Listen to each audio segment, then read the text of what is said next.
My name is Carla Peck, and I'm going to be your MC for this history forum. We're just having a little bit of technical difficulties with a couple of our presenters, so I'm going to ask if you could please bear with us for a couple of moments. On va commencer tout de suite. On a un peu de issues avec la technologie. Et on va travailler sur ça là-dessus vitement. Alors, on va commencer dans quelques minutes. Merci.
If you've just joined us, welcome to Canada's History Forum, focused on caring about the past, engaging with historical empathy. My name is Carla Peck, and I will be the MC for the History Forum. We're just working out a couple of technical glitches that we're experiencing, and we'll be starting very soon. We thank you for your patience. Bonjour et bienvenue au Forum de l'Histoire Canada, l'empathie en histoire, faire prévu de bienveillance envers le passé. Je m'appelle Carla Peck et je vais être le MC pour le forum. On a un peu de problème avec la technologie et on travaille là-dessus maintenant. On va commencer tout de suite. Alors, nous vous demandons votre patience. Merci. Can you hear me?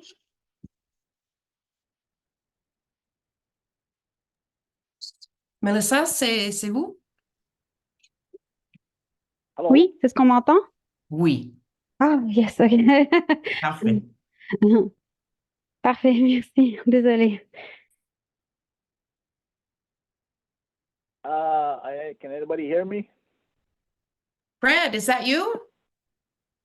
Yeah, I'm having kind of I don't know. Yeah, I'm on the cell phone, so I had Great. to press star 6.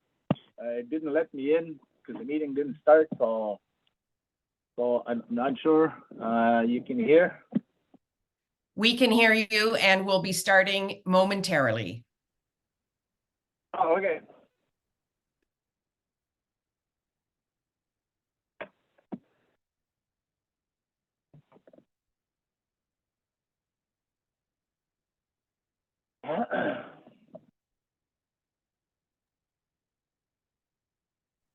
Hello again. Bonjour tout le monde. Thank you for your patience, and thank you for joining us here today.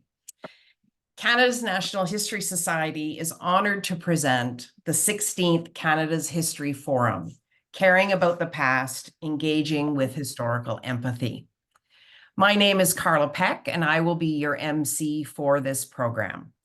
I am a professor of social studies education in the Faculty of Education at the University of Alberta and the director of Thinking Historically for Canada's Future, a SSHRC-funded partnership grant focused on K-12 history education.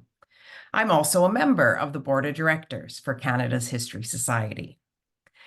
I'm really looking forward to the presentations and conversations today, as I'm sure you are as well. To begin our virtual gathering, we would encourage everyone to reflect on the land from which you are joining us today.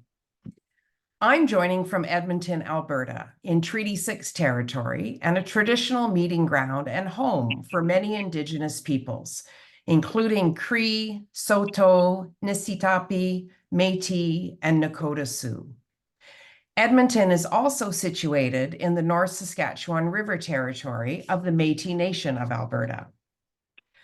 I offer this territorial and treaty acknowledgement in recognition of the First Peoples on whose land I live and work, and as a reminder of the learning and unlearning that I am committed to personally, and which is required to move our society toward truth and reconciliation.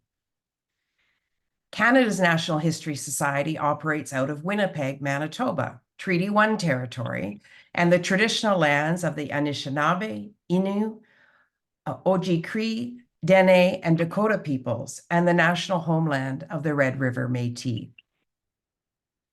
The work of Canada's History Society, however, extends to all ancestral lands in this place now known as Canada. These lands have complex histories. They have been sites of dispossession, removal, and relocation for First Peoples, as well as sites of cooperation, exchange, and treaty making. It is my pleasure to introduce Knowledge Keeper Fred McGregor from Kitigan-Zibi Anishinaabe First Nation in Quebec to bring us words of welcome. I believe that Fred is joining us by phone, so I'm not sure that we're going to be able to see him, but we're grateful that he's able to join us no matter which way that he's connected. And we can see him, in fact. Thanks, Fred, for turning on your camera. We have sent Fred some tobacco as a traditional offering. However, I think it was a little delayed in getting to him. So I am going to present tobacco to you, Fred, virtually, and we hope that UPS makes it to your door soon.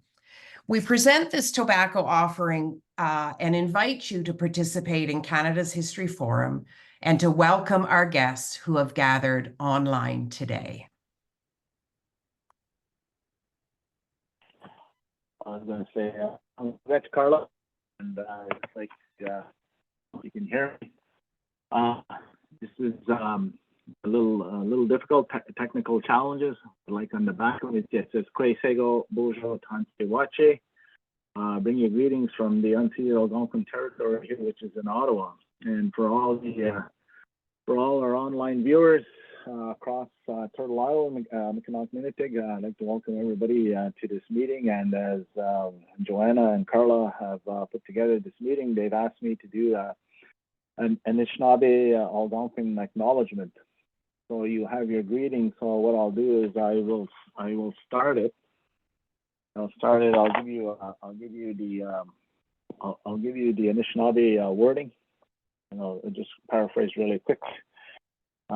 Together the one way and which tongues you get on the no tongues you get ningine say and ningine say tongues you get on J Nigiwam down king guys it again or some get no tongues you king guys it again. If you get Kakana king no am down or some tongues you get on J and shut the keys. I go kai test on Gemini do ki can on and he can on kai again or some kai on or some king. The way in which tongues you rich on J and shut the keys Kakanaga J a key I should be gone being a Kakanaga in the beer kai tail and ocean mortgage and Kakanaga kai toy and ocean mortgage or Gijak king I should nom be it's an almond singing. The way in which Chimigach on J the Modsivin. You went on J TV and I said J O Pog and can also watch and we don't go on and good luck to Mad Jigo Maji Kendanawa and Ishnavi Kendanawa. You got on J book Miss Nari Mushum Sonari Sindanik. We got Kakanaki guys gay and Kayaton Ocean Mortgage no I'm done on. We got to give a Dokar Nagji Kayana Mizwak kind of work. Yeah, I should Kayanagajik, residential command I can't follow Jaya Quavak. And I have no research to Quavak become, but she begun by way wajon shmagut mekanak minute chimi god morning. We get chimi get kain gazig nagat ka we the seek. She's kind of work on the guaki watch. You know, because we don't call. Yeah, I skin away so we don't call now Jake and I almost market I baby and I got the nizok. Not Jake and Bam she can't then see what goes on which baby and like yeah, we don't call. Maybe I get to me veg. And the acknowledgement is for all that is given today. We live and breathe another day. And we all get to see all of creation. So out of nothingness, all that is created is only the Creator knows, because we do not understand out of nothingness, because we are not at that level. But what we do see is all that is created. And what we see in creation is out of nothingness. We see the sun. We see the stars, the sun, and the moon, and all that stuff that is put here on Earth. All the living things. All the flora and fauna that is put here, the waters and all the trees and all of the living things. And we give thanks for the drum and for the pipe and for those that still follow and for those that we share with. And we also for our elders and our grandparents, and also for all of those that are suffering. Those that have died in the residential schools, and those women that have been killed and murdered and missing, but also for the women and children that are that come to Turtle Island here from the Chimigad Mining, where the upheavals and wars are happening, and then when they are here, that you look after. We ask the Creator to help us look after those, and also look after those that all have those difficulties, that are dying, and those that don't eat. And for all of those children that are here, and also the newborns, and also the unborn, so that when they arrive, that we can help them and to see and understand what was provided here. And for those that understand these teachings, that we continue to share, because there are many that do not have this kind of content and do not understand, and we give thanks to the four directions. That is the acknowledgement in general, and it's done in the Anishinaabe language.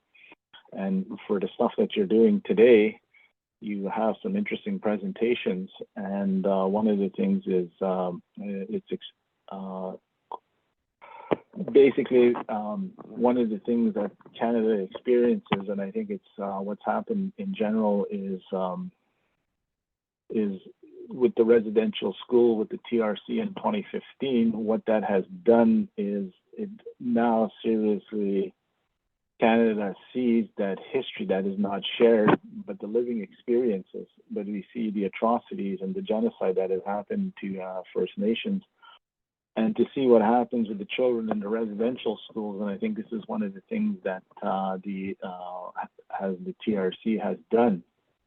It brings it into the consciousness of the Canadian general public and of the world, of what has happened to First Nations and still continually happens, and in terms of what happens to the land.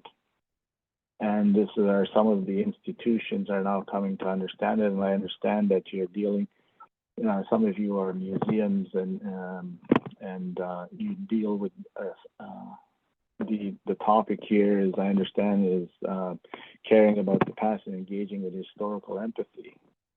I think it's gone past empathy. There's more that's needed, but I think it's a start, and we see different situations like the Japanese internment, and we see a perspective from the museums. The Indigenous museums, and what needs to be done. So I think these are some of the discussions that you will have, and hopefully they bring about more of these changes, because we see what's happening right now in the news across the campuses of all institutions. But as educators and teachers, everyone has that responsibility, particularly teachers and educators and institutions that have Indigenous materials. And this is one of the things that needs to be shared and told, even as brutal as it is. So I was going to say, miigwech, and have a good meeting, and I'll be around. I can hear, but you can't hear me. This is when I'm done with the phone. That'll be it, but I'll call back again when you close, so I'm around. Miigwech.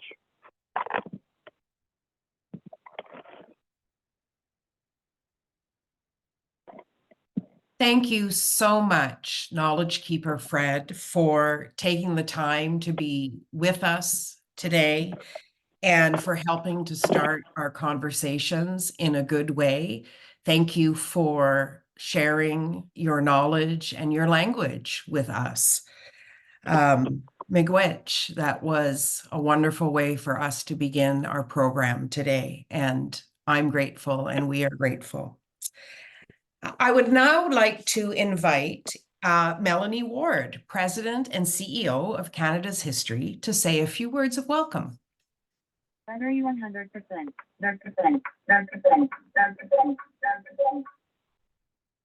Hi, that wasn't me. But hello, and thank you, Carla and Miigwech, to Knowledge Keeper Fred McGregor for your welcome. Hello to all of the presenters and the participants today. I'm pleased to be here on behalf of Canada's History Society to welcome you to this year's forum. Canada's History is a national charitable organization that strengthens understanding about the complex and diverse histories of Canada and their part in shaping contemporary Canada. Our publications, resources, and programs reach people of all ages, since we know learning is a lifelong endeavor. Events like the Canada's History Forum are an important opportunity to bring together history educators and enthusiasts from a wide variety of contexts. It allows us to explore new research, innovative methods, and best practices for learning about the past. We recognize that history is not static, it is dynamic and evolving. It is open to reinterpretation as new questions are asked and new perspectives are considered. We want to thank the Department of Canadian Heritage, as well as Power Corporation of Canada, for their support of this event and of our work. Thank you to everyone here, and I look forward to learning with you all. Thanks so much, Melanie. Before continuing with the program, we have a few housekeeping notes. Quelques éléments à votre intention. Les présentations d'aujourd'hui se dérouleront en anglais et en français. Des services de traduction simultanée sont offerts. Assurez-vous de vous connecter à la langue de votre choix. Vous pouvez accéder à la traduction en cliquant sur l'icône « Interprétation » située dans le menu au bas de votre écran. Enfin, comme nous sommes diffusés en direct, vous pouvez poser des questions à tout moment dans la boîte de questions-réponses prévue à cet effet. Today's presentations will take place in both English and French. The event will be simultaneously translated, so please ensure you are listening to the correct feed using the interpretation button at the bottom of your screen. We have 6 wonderful presenters today, and each speaker has prepared a short presentation for us. If you are watching live, we will have a brief question and answer period following each presentation as time permits. We encourage you to participate by asking questions in the Q&A box, also at the bottom of your screen. You may submit questions in either French or English. Our presenters may answer questions live, but they may also answer some by writing a response in the Q&A box. So be sure to check back if you've posed a question to a panelist. The theme of this year's event is historical empathy, a term that may or may not be familiar to you. What do we mean when we talk about historical empathy? Historical empathy is not simply feeling bad or sympathetic towards people in the past. Rather, it's about understanding the unique context in which historical actors lived and made decisions.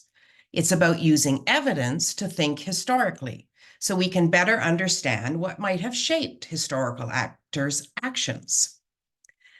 That said, a solid understanding of this historical perspective does allow us to connect more closely with the people of the past. By extension, it allows us to better understand the people around us today and how history continues to shape all of our lives. Our audience today is broad and diverse, and those of you watching these presentations all have different reasons for doing so. Whatever your reason for being here, we thank you for taking the time to explore these important ideas with your colleagues from different regions, sectors, and backgrounds. We encourage you to listen to all of the presentations and consider how you can apply this learning to your specific context. Now, I'm going to invite all of our speakers to join me on our virtual stage by turning on their cameras so you can see the wonderful group we've brought together today.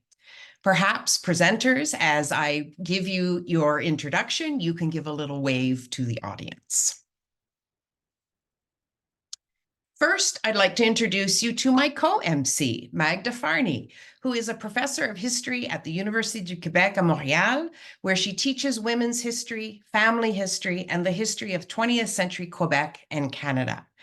Magda will be joining me after each presentation to facilitate the question and answer portions of our program.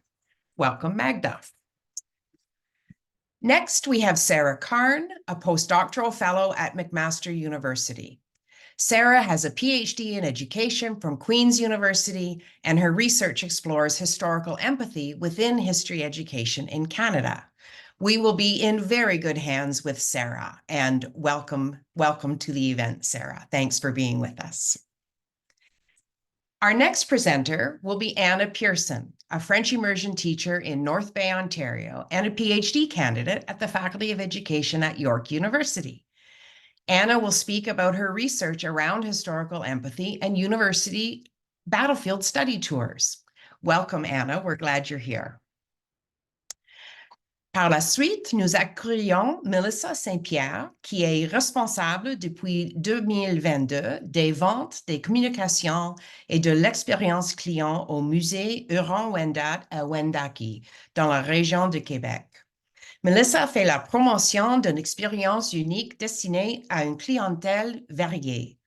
Dans sa présentation, elle expliquera comment le musée encourage l'empathie et en histoire à travers sa mission et ses valeurs. Bienvenue, Mélissa.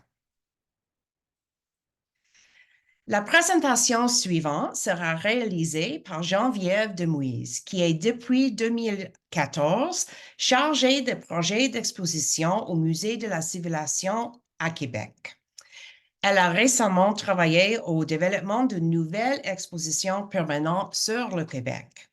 Sa communication portera entre autres sur la manière dont l'équipe du musée a établi le concept de cette nouvelle exposition pour y inclure la parole de personnes souvent peu représentées dans ce type d'exposition. Merci Geneviève d'être parmi avec nous ce soir. Next, we will move west to Winnipeg, where we will have a presentation from Graham Lowes. Graham is a former middle years teacher and currently the Manager of Education and Program Development at the Canadian Museum for Human Rights. He will share some of the museum's resources around the Witness Blanket, a large-scale art piece by master carver Carrie Newman, which is made of items collected from people and institutions associated with the residential school system. Hello, Graham, and thanks so much for being here. Finally, moving further west to British Columbia, we welcome Greg Miyanaga. Greg teaches grade 2 and 3 in Coquitlam, BC. A recipient of the Governor General History Award for Excellence in Teaching, Greg will present his work to engage young students with the history of Japanese internment. And we're in for a real treat with Greg's presentation. Thanks so much for being here. So let's get started. Sara, I will invite you to set up your presentation. I will invite the rest of the presenters to turn off their videos and any sound that they might have on while Sara is speaking, and I will do the same.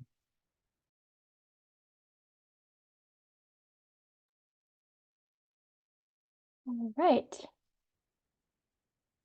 One moment here.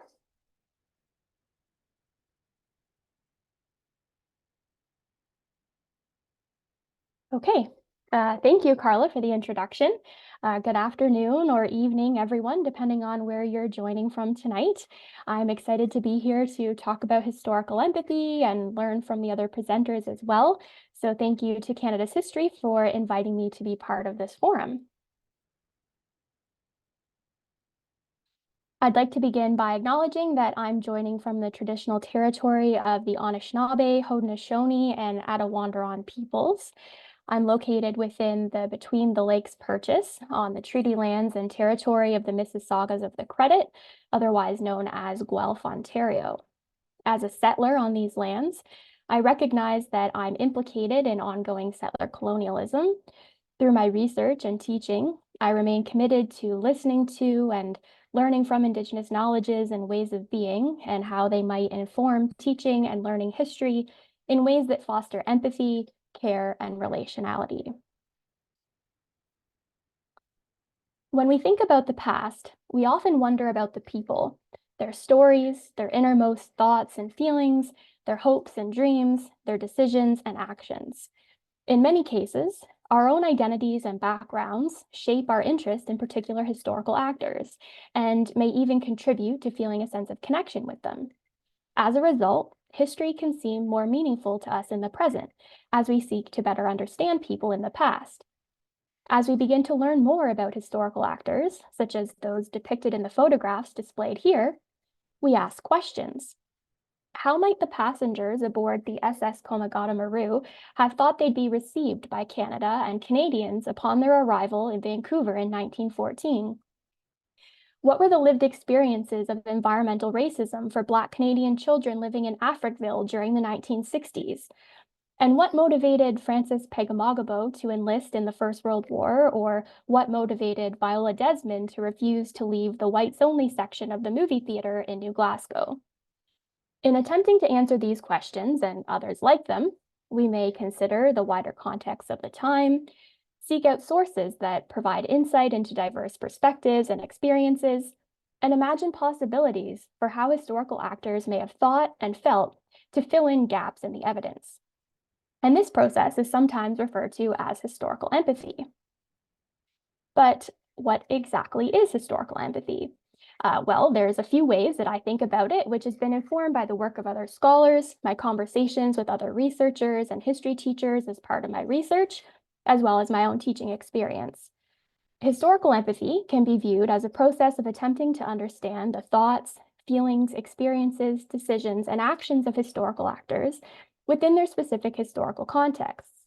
And I'll make a particular emphasis here on empathizing with everyday people, including those that have been historically marginalized, and not just the more well-known historical figures. Now, at this point, it might seem like historical empathy is just another way of saying historical perspectives, which is often a more commonly used term if you're familiar with the Big Six historical thinking concepts, for example. But historical empathy is different for a few reasons. The most important being that there's a focus on the affective dimensions, or the feelings, emotions, and connections that arise in the process of learning about the past. So historical empathy anticipates and engages these feelings and emotions, both within the learner and within historical actors.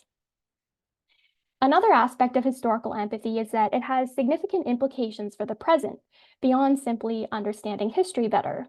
Although, of course, understanding history is one of many important outcomes. There's also potential for historical empathy to help us better understand other people in the present. And I promote a relational form of empathy that involves encountering the stories of other people, being attentive and having an open mind, and being willing to reconsider our own values and assumptions in light of these encounters. Another part of this process involves developing a better understanding of oneself through reflection and consideration for how our identities and worldviews shape how we think about and respond to learning about the past. In this way, historical empathy is a relational process that bridges the past and present and is connected to everyday forms of empathy that we might be more familiar with. This diagram represents how I think about historical empathy. My theory includes 5 elements: evidence and contextualization, informed historical imagination, historical perspectives, ethical judgments, and caring. I suggest that a powerful pedagogical approach to historical empathy across various educational contexts includes all 5 of these elements and integrates their cognitive and affective dimensions because thinking and feeling are closely intertwined as part of the learning process. It's important to keep this in mind because often there are concerns about feelings and emotions getting in the way of being able to look at history rationally and objectively. But feelings and emotions are going to arise. So rather than trying to avoid them or pretending they don't exist, I propose that we try to understand them better and consider ways to effectively engage them. So let's take a closer look at each element. Empathizing with people in the past requires 2 closely related tasks: analyzing evidence and considering historical contexts. This involves gathering sufficient background information about historical events, people, and concepts, and considering a range of primary and secondary sources that highlight various historical perspectives. In particular, it's important that we shift away from exclusively Westernized thinking about historical evidence to also include oral histories, land-based learning, and artifacts. For example, we might consider this covenant chain wampum belt as a way of better understanding how Indigenous nations involved in the Niagara Treaty of 1764 viewed treaty relationships and obligations. Applying what I call an informed historical imagination can help improve our understanding of and engagement with history, especially when we don't have explicit traces of historical actors' views and feelings. This involves inferring details using available information because often evidence may be lacking or contradictory. We can consider a range of possibilities that could account for the thoughts, feelings, values, actions, or decisions of historical figures, or generating different scenarios and evaluating their plausibility within a given historical context. Rich storytelling is one way of engaging the imagination, for example, through historical fiction, such as the Dear Canada series for children, which combines evidence and imagination to tell compelling stories about the past. Understanding historical perspectives is another key part of historical empathy, as it involves inferring historical actors' thoughts and feelings to better understand the past. Considering diverse and multiple perspectives can help us understand just how many factors and emotions can influence the process of forming ideas, making decisions, and acting upon them. Historical figures did not always apply logic or reason when making decisions, so the affective elements of historical empathy allow us to imagine the emotions and feelings that motivated people to act in certain ways. And often we do this by considering what we know about emotions in the present. But we have to be careful with this too, because emotions have been experienced differently over time. We also need to be aware of whose voices are missing and marginalized in historical accounts and seek out evidence to access those voices too, whenever possible. But it's not enough to simply understand historical perspectives. Historical empathy also involves making ethical judgments about what transpired in the past. And often it's not as black and white as the right and wrong depicted here on this slide. We can uncover the values and norms of a particular period to make fair judgments about historical actors' values, decisions, and actions based on past and contemporary worldviews. At the same time, we can critically assess how our beliefs and assumptions in the present contribute to the judgments we make about the past. And it's important to keep in mind that while we inherit the legacies of the past, those legacies don't need to define the present and future, and we have agency in creating change moving forward. So there's a present and future-oriented element to ethical judgments, in that the judgments we make about the past can help us empathize with those around us in the present and make change for the future. And the last of the 5 elements is caring. Now here I've adopted the 4 varieties of caring that history education researchers Keith Barton and Linda Levstick outlined. So caring about people and events in the past, caring that particular events took place and developing ethical responses, caring for people in history who have suffered injustices or oppression and seeking retrospective justice, and caring to change our beliefs and behaviors in the present in light of studying the past. And we can make connections between caring for others in the past and the present to hopefully translate that care to others around us today. Now, as much as all this may sound like it's a useful approach for understanding others, it's also important to recognize that there are some real challenges that come along with historical empathy. First, it can be difficult to recognize the limits to what we can know about historical actors. So can we actually walk in the shoes or get inside the minds of people who lived in the past, or of people around us in the present for that matter? Historical empathy has faced critique surrounding the limitations of our ability to truly understand historical actors' thoughts, actions, and decisions. And of course, this difficulty arises due to the temporal separation or the gap of time between the past and the present. A second challenge is related to some pretty common ways that we engage in learning history. For example, participating in a historical simulation or reading historical fiction. I found that one of the most contentious elements of historical empathy is the imagination, and there have been ongoing debates about the role imagination should play in teaching history. Some people believe that the imagination weakens historical interpretations, which should always be grounded in verifiable facts. In fact, in my experience, some people argue passionately for why empathy and imagination should not be connected because from their perspective, that's not history, it's fiction. But if you recall from my 5 elements diagram, I refer to an informed historical imagination, which recognizes a balance between evidence, contextualization, and imagination. And of course, this can be difficult, but as long as there's a conscious awareness of this balance, hopefully the imagination will be an informed one. Another challenge involves distinguishing between empathy and sympathy. Empathy is aimed at attempting to understand others, whereas sympathy is about simply feeling bad for others. So empathy is really the more useful concept for history. And it also avoids one of the dangers of sympathy, which is that feeling bad for someone else can lead to a sense of superiority over them. And this can be especially true in relation to history, as the gap of time between the past and present may result in us holding simplified understandings of historical actors and their values and behaviors. Despite these challenges, I do think that there are significant possibilities for historical empathy to support learning about the past while building skills and dispositions that help people empathize with others in the present. So I'll start here by saying that in the process of making a concerted effort to understand historical actors' feelings, we can gain a better picture of why people in the past were motivated to act in certain ways or how they responded emotionally to the historical events and circumstances they were part of. That's a really important possibility of historical empathy in understanding the past. And now I'll conclude by exploring some of the possibilities for the present. The first is that historical empathy can help us become more open-minded to other people and their worldviews, even when they diverge significantly from our own. The process of listening to someone sharing their stories may help us confront the misconceptions we often have about others, and therefore can foster better relations between people and communities. Another significant possibility is related to the affective dimensions of historical empathy.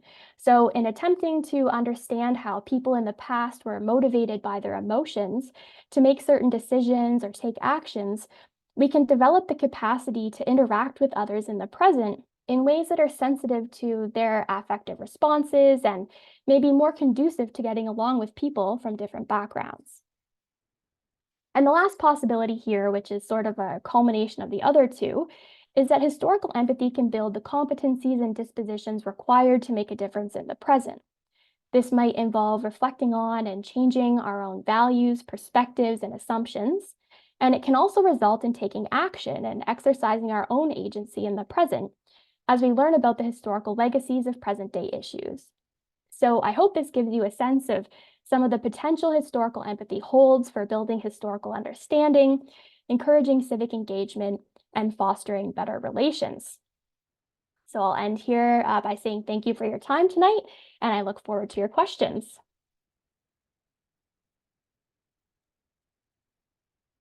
Fabulous. Thank you, Sara, for getting us started on good footing in terms of understanding what does this concept historical empathy mean.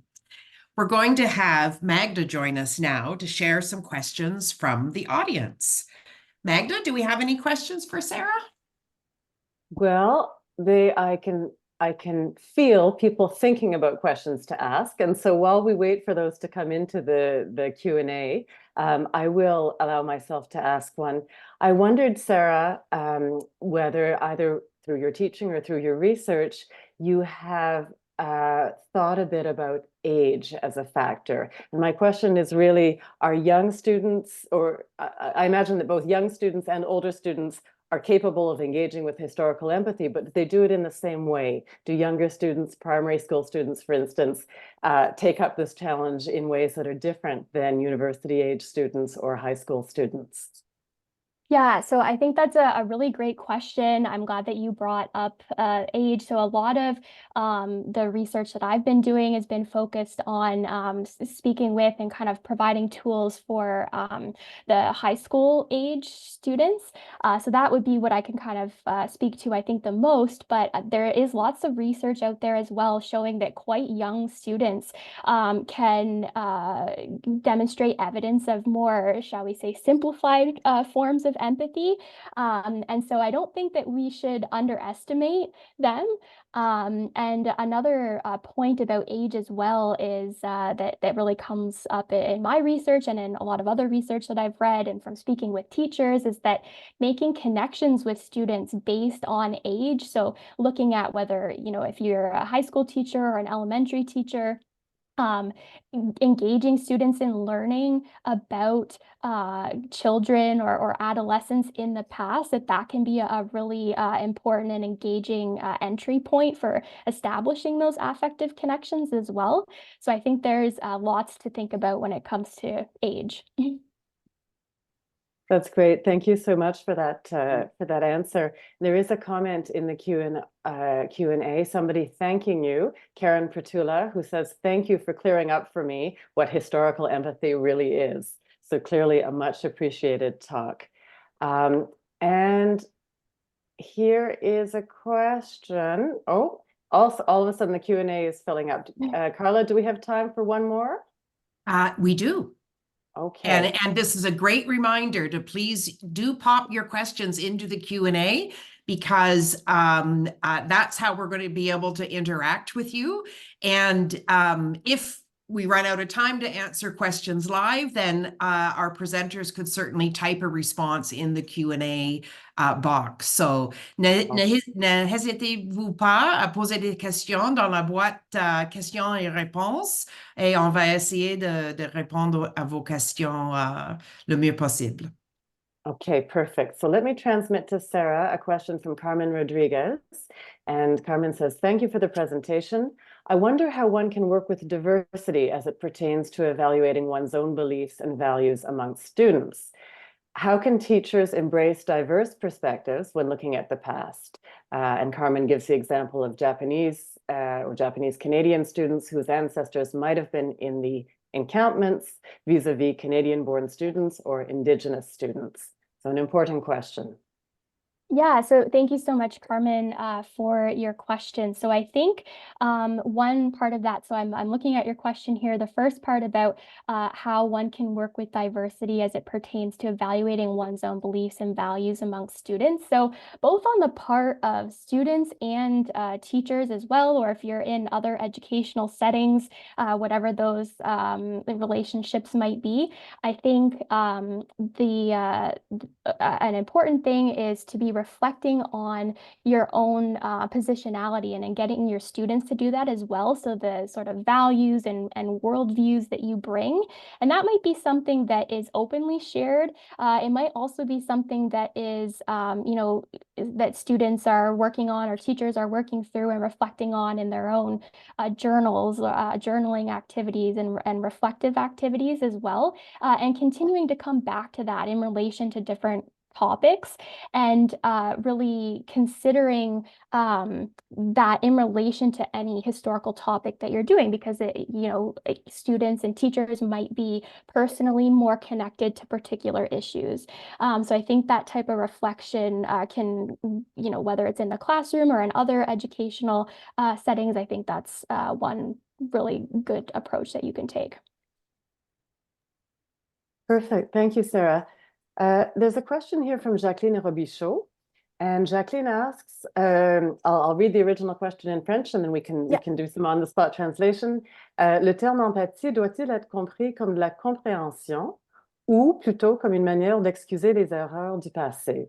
So, do we see historical empathy as understanding, or can it be a way of excusing errors, what we see as errors made in the past? I think this is a way of asking, are we expected to be, as educators, so empathetic that we excuse historical actors for making decisions that we might not make today? Yeah, so I think that this is a question that really gets at understanding and judgment. So those two kind of elements of my 5-part theory. And I think that I wouldn't necessarily encourage, or as part of my thinking about empathy, that part of this is about excusing the past or actions taken in the past. I think it is about understanding them, making sure that we have enough information, that we've gathered enough sources, and we understand the historical context enough to be able to form really informed judgments about people in the past, and continuing to kind of reflect on those judgments too. And again, drawing back to the previous question about positionality and our own kind of diverse experiences and perspectives playing into that. And so I think it's more too about informing the present and future, and how we might act differently moving forward, that we understand this is what's happened in the past, and how can we address that moving forward as well. Great. And if Carla allows me to ask one last question from the chat here. I think we can squeeze one more in. Squeeze one. The question's short, so maybe we'll try and make the answer short-ish as well. It's a question from Becca Evans. And the question, so Becca Evans says, "Hi, Sarah. I was wondering if any of the researchers with whom you've been in contact gave any pushback about historical empathy, or if they were mostly supportive." Yeah, so thank you, Becca, for your question. So the researchers and the teachers that I've conducted research with, I think, they've been very supportive. I think it's been really interesting to hear about their views and how they conceptualize and how they bring historical empathy into their teaching at all different levels. And so we had some really great conversations about, especially, there at the end, I was talking about the challenge of imagination and kind of striking the balance there between how much do we go, how far do we go one way or not. So that's probably one area, I would say. And then another area of, I guess, further discussion is about, again, the affective dimensions and really embracing the affective dimensions of those emotions and feelings that haven't necessarily been done so in a lot of the research that I've experienced up until now. So yeah, I think, thank you for that question, Becca. Okay, I think we'll have to close the Q&A for Sarah's presentation here, but if other questions come up, please be sure to use the Q&A box and Sarah can can type some responses in there. And this has given us a great start, a great framework for better understanding what we mean by historical empathy. And it's also gotten people's fingertips sort of warmed up for being ready to type questions in the Q&A box. So that's really great. Sara, you can turn off your camera at this point now and join the audience, and I will invite Anna Pearson to set up her presentation. If you're just joining us, welcome to the Canada's History Forum, where we are talking about historical empathy. We're excited to have teacher and PhD candidate Anna Pearson with us to speak about her research around battlefield study tours. Welcome, Anna. If you're ready, I'll turn it over to you. Awesome. Thank you, Carla. Thanks for that wonderful welcome. And good afternoon or good evening, wherever you are in Canada. My name's Anna Pearson, and as Carla mentioned, I am a PhD candidate at York University. And I'm almost near the end of my dissertation writing. And no, I don't really want to talk about it anymore, but I guess I will do just a little bit tonight. I'm also a settler Canadian living in North Bay, Ontario, with my family, Stephen, Hunter, and James. And let's begin our conversation today in the spirit of truth and reconciliation. One of the most insidious weapons of colonialism is to speak in the past tense, and acknowledging territory only in the past tense continues that narrative. Acknowledging the histories of treaties and lands means acting in the present. I'm grateful that I live and work on the territory of the Robinson-Huron Treaty of 1850, the traditional territory of the Nipissing First Nation and the Anishinaabe homeland. Acknowledging the history of this treaty and this land means thinking and acting in the present. It also means listening. Let me tell you about Corporal Jason Nakaji. Jason is the Eagle Staff Carrier of the Algonquin Regiment, a Canadian Army unit that I am honored to enjoy close relationships with. Jason challenges us to commit to decolonizing our ways of knowing and doing, and that starts with me and my actions. I'm inspired by the lessons that he shares, so I'll tell you one that's particularly relevant today. To paraphrase, whether it's in the past or in the present, empathy starts with listening. And as a teacher, I can tell you that's a lesson we can't hear often enough. So today I want to explore some of the ways that experiential learning can empower historical empathy and vice versa. So picture this, a group of eager learners embarking on a battlefield study tour across France, Belgium, the Netherlands, and Germany. Let's call it Warpath, the Algonquin Regiment Study Tour, well, because that's what we called it. Warpath was considered a full-year course, 6 credits as we call it at Nipissing University, conceived of and built ground up collaboratively by myself, Dr. Stephen Connor, a history professor at Nipissing University, and Captain Tim Fike, a serving member of the Algonquin Regiment and a veteran of the Afghanistan War.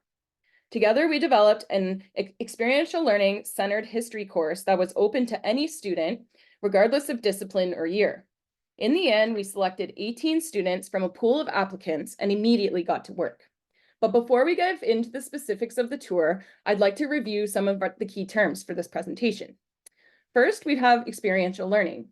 Experiential learning is all about getting your hands dirty and diving into immersive experiences that stick with you.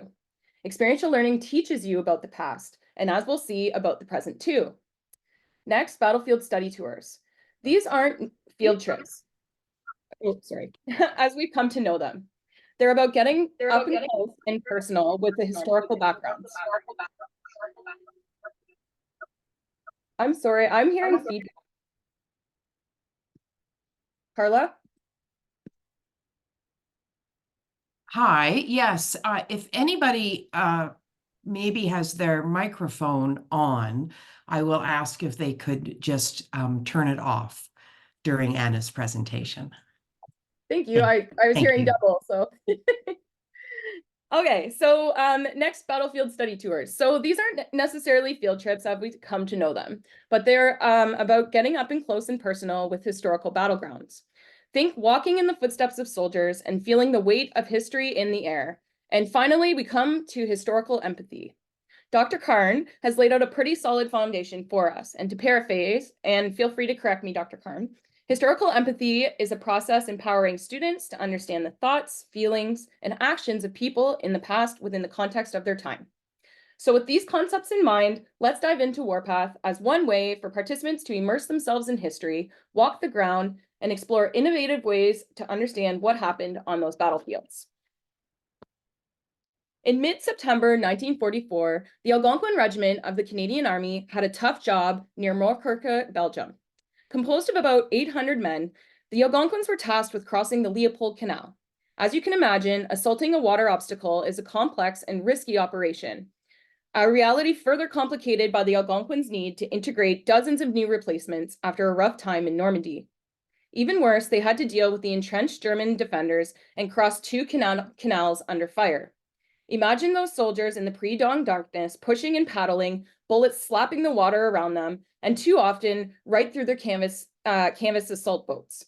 They must have been wondering if they'd even make it through the day. Fast forward to 2018, and there we are, 3 facilitators and a group of Canadian university students at that same canal, pretty much unchanged after 70 years. They started wondering, could I have done what those soldiers did? Walking that battlefield, a place very far from a lecture room, they started thinking in new and different ways about why so many Algonquins didn't make it that day and how their lives were remembered after the war. In a nutshell, answering those questions was one of the main goals of Warpath, the Algonquin Regiment study tour. So, how do we do it? First, in the fall and winter, students engaged in a form of hybrid learning, dividing their times between traditional and local relatively experiential learning opportunities. Overall, this part of the course allowed students to familiarize themselves with historical content focused on 2 key themes: the story of the Algonquin Regiment and their experiences in Northwest Europe, and more broadly, how historians have engaged with memory, sense-making, and commemoration in the decades after 1945. Beginning in May, our international portion empowers students to literally walk the ground of the Algonquins' warpath in France, Belgium, Holland, and Germany. To do so, we focused on 4 key battle sites and the 4 Canadian war cemeteries linked to them. Now let's talk about what this experience taught them. It was our view that Warpath was not just about learning facts or passing on accepted historical narratives. Rather, we wanted our students to feel a connection to history, to places, and most critically to people. It's also important to note that connecting to people meant in the present as well as in the past. By putting themselves in the shoes of those soldiers, students gained a kind of surrogate experience, and they did so both individually and critically collectively. Emotional connection made the past come alive in a whole new way. By emotionally engaging with the past through empathy, participants didn't just gain a new knowledge, they gained a deeper understanding of the human side of history. This emotional connection helped them see things from a different perspective and made historical narratives and content feel more real, meaningful, and shared. The exercise of historical empathy was at the heart of our Warpath journey. This meant trying to understand people in the past, their feelings, experiences, and perspectives. This wasn't just about learning the facts, but connecting with history actively in ways uniquely possible through experiential learning. Historical empathy underpinned our approach to the program. Now, with that in mind, let's focus on 3 key areas on Warpath in which we centered historical empathy: historical context, immersive experiences, and commemorative activities. These learning opportunities work together to help us immerse participants in the past and encourage them to engage with history meaningfully and empathetically. Gaining and understanding historical content and context remains the primary focus of traditional post-secondary education history settings. In history, it's the subject of a course and tends to privilege what happened and why. For us, the content focused heavily on the Algonquin Regiment and its major movements and operations from August 1944 to May 1945. I'm sorry, just one second.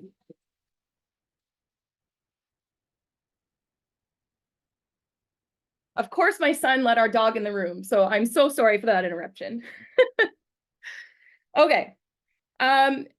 Students actively engaged historical context and narratives through lectures, seminars, and in-depth exploration of primary and secondary sources. For example, both Dr. Connor and Captain Fike presented lectures and facilitated discussions that explored key battles in detail, as well as their impact on post-war historiography.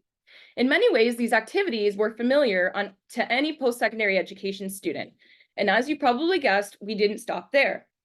To expand on and develop this learning, students met with serving Algonquin soldiers and members of its Veterans Association. These interactions provided a human dimension to the historical narrative, allowing students to gain new and often unexpected insights from those connected directly to the regiment and its legacy. Armed, pun intended, with contextual knowledge and enriched by personal interactions, warpathers were better prepared to immerse themselves deeply in the experiences of the soldiers of the Algonquin Regiment during the Second World War. By the time we departed for Normandy, our participants had already taken the first step towards a deep understanding of the tough times and sacrifices these soldiers faced. The next key area to consider was our commitment to immersive experience. By physically visiting historical sites and retracing the footsteps of their predecessors, participants gained a visceral understanding of the trials and triumphs faced by the Algonquins, many of whom the students now knew by name. Unsurprisingly, students also very quickly realized what a 3-kilometer in hot weather felt like. It was that, was without Germans shooting across the canal at them. This immersion transcended traditional learning and teaching methods, enabling participants to engage differently with the past and from new perspectives shaped by personal connections, surrogate experience, and the sense of having a shared space across time. Let me give you a specific example of how we did this. So we did this namely through the tactical exercise without troops, or how we call it is a TOOT. So a tactical exercise without troops involves the examination of a hypothetical scenario employing current doctrinal concepts, either using conceptual or the actual orders of battle. So on several occasions in Canada and Europe, we engaged the students with TOOTs as a means to immerse students in the echoes of the environmental, physical, and tactical challenges that faced by the Algonquins. We crafted our TOOTs to foster historical empathy and to provide students with a unique surrogate and informed experience that relies and fosters it. One of the most notable TOOTs took place at the Leopold Canal, a pivotal obstacle encountered by the Algonquin Regiment during the Battle of the Scheldt in 1944. Before visiting the battlefield, we met with locals in Moorkirka, where the Algonquin Regiment headquarters had been located in the town's church bell tower. Here, the students received a briefing on the historical context of the battle and were divided into groups to simulate the decision-making process faced by the regiment's commanders. Armed with maps and intelligence drawn directly from the war diary, students followed the flow of the battle from the town to the canal's edge. Doing so provided a deeper sense of space and distance and time, which engendered a practical comprehension and insight into the aspects of the battle, largely unrepresented in the secondary sources and impossible to convey through traditional post-secondary education pedagogy. Almost immediately, students began painfully aware of the challenges that they had never considered, such as how physical distances and terrain complicated non-combat operations, from moving supplies and ammunition forward to evacuating casualties to the rear. When we reached the canal itself, students were initially shocked at how relatively narrow it was and needed to make sense of how and why the battle progressed as it did. We toured the location of the German defenses, and the objectives for each company was tasked with securing before giving each group time to develop their plan of attack. Finally, we walked the ground and reviewed their decisions while reflecting on what actually happened in 1944. An immersive experience, the TOOT offered a unique opportunity for us to accomplish several goals. The first, the complexities of decision-making and the need to consider factors such as terrain, enemy positions, available resources, and the need for speed and surprise we reinforced, and put bluntly, made painfully obvious in ways often impossible to convey in a post-secondary education lecture room. Second, interacting with the site itself engendered an awareness of spatial and temporal realities that historical narratives and even maps and interviews cannot or rarely express or portray. Third, this TOOT also provided emotional engagement as students stood on the canal banks surrounded by the same landscape as soldiers of the Algonquin Regiment. Many battlefield study programs require students to research and present a biography or profile of a fallen soldier linked to a site toured as part of the program. On Warpath, we focused on Algonquins killed at one of the battle sites we attended and interned at a nearby Canadian War Cemetery. And we extended the biography beyond historical inquiry and recollection to include immersive and commemorative components as integral parts of the project. We asked students to prepare their biographies before departure. To do so, they employed traditional methods of historical inquiry to discover and interpret primary sources related to their specific soldier and secondary sources more generally to contextualize their life and death. Participants began their investigations with the official personnel files to uncover as much detail as possible about their soldiers, as they quickly came to call them.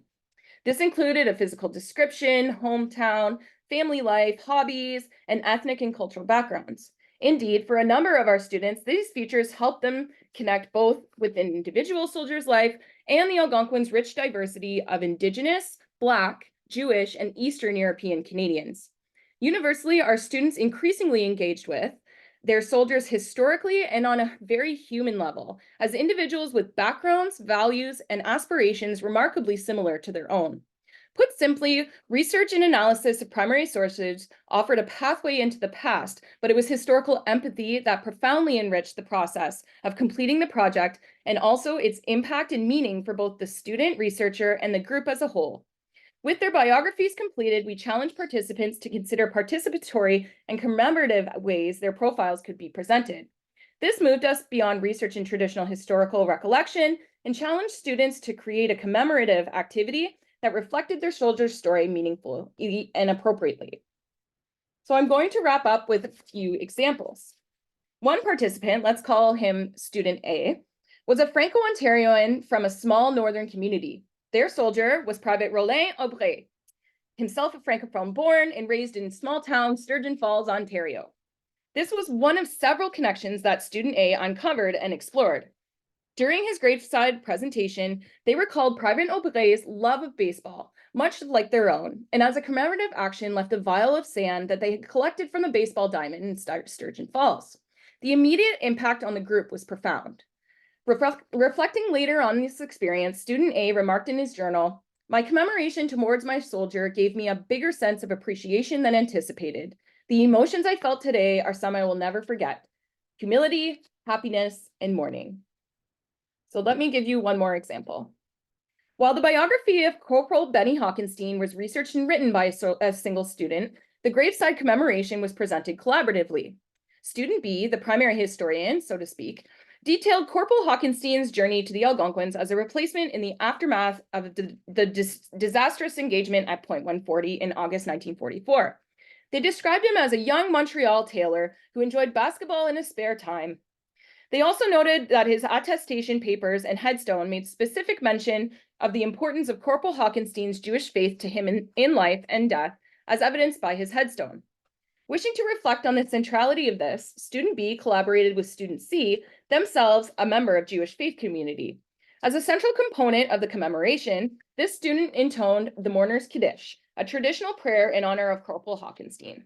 As they concluded, the two students invited the rest of the group to leave pebbles on the headstone, an appropriate and common act of remembrance practiced by Jewish graves. These brief examples illustrate the powerful and emotional nature of commemorative activities in some of the ways that our participants developed and embraced them. Demanding empathy, acts of commemoration enabled students to develop historical knowledge and understanding in ways that transcended traditional post-secondary education settings and pedagogies. At one level, soldier biographies and acts of commemoration that we embedded in them promoted ethical learning. At another, they also asked students to confront history differently and with their moral compass firmly in hand, connect to the past, to the present, and indeed to themselves. So Warpath, the Algonquin Regiment Study Tour, is just one way, and a good way, I think, that post-secondary education and learning can be enriched by the power of experiential learning and historical empathy. The immersive experiences provided by the battlefield study tours allowed participants to step into the shoes of the soldiers and to feel the weight of history in the landscapes of where they fought and died. By contextualizing history, engaging in immersive experiences, and participating in commemorative activities, students forged unique, personal, and emotional connections between past and present. Our program challenged students and participants to embark on a transformative exploration of history that transcended traditional classroom boundaries, engaging with the stories, sacrifices, and humanity of individual soldiers. By learning about and from their experiencing and honoring their memory, we enrich our understanding of the past. Now, more than ever, is a critical time to engage meaningfully with our terrible history, and I recognize its enduring relevance in shaping our present and future. and I fear that our future really depends on it. Thank you.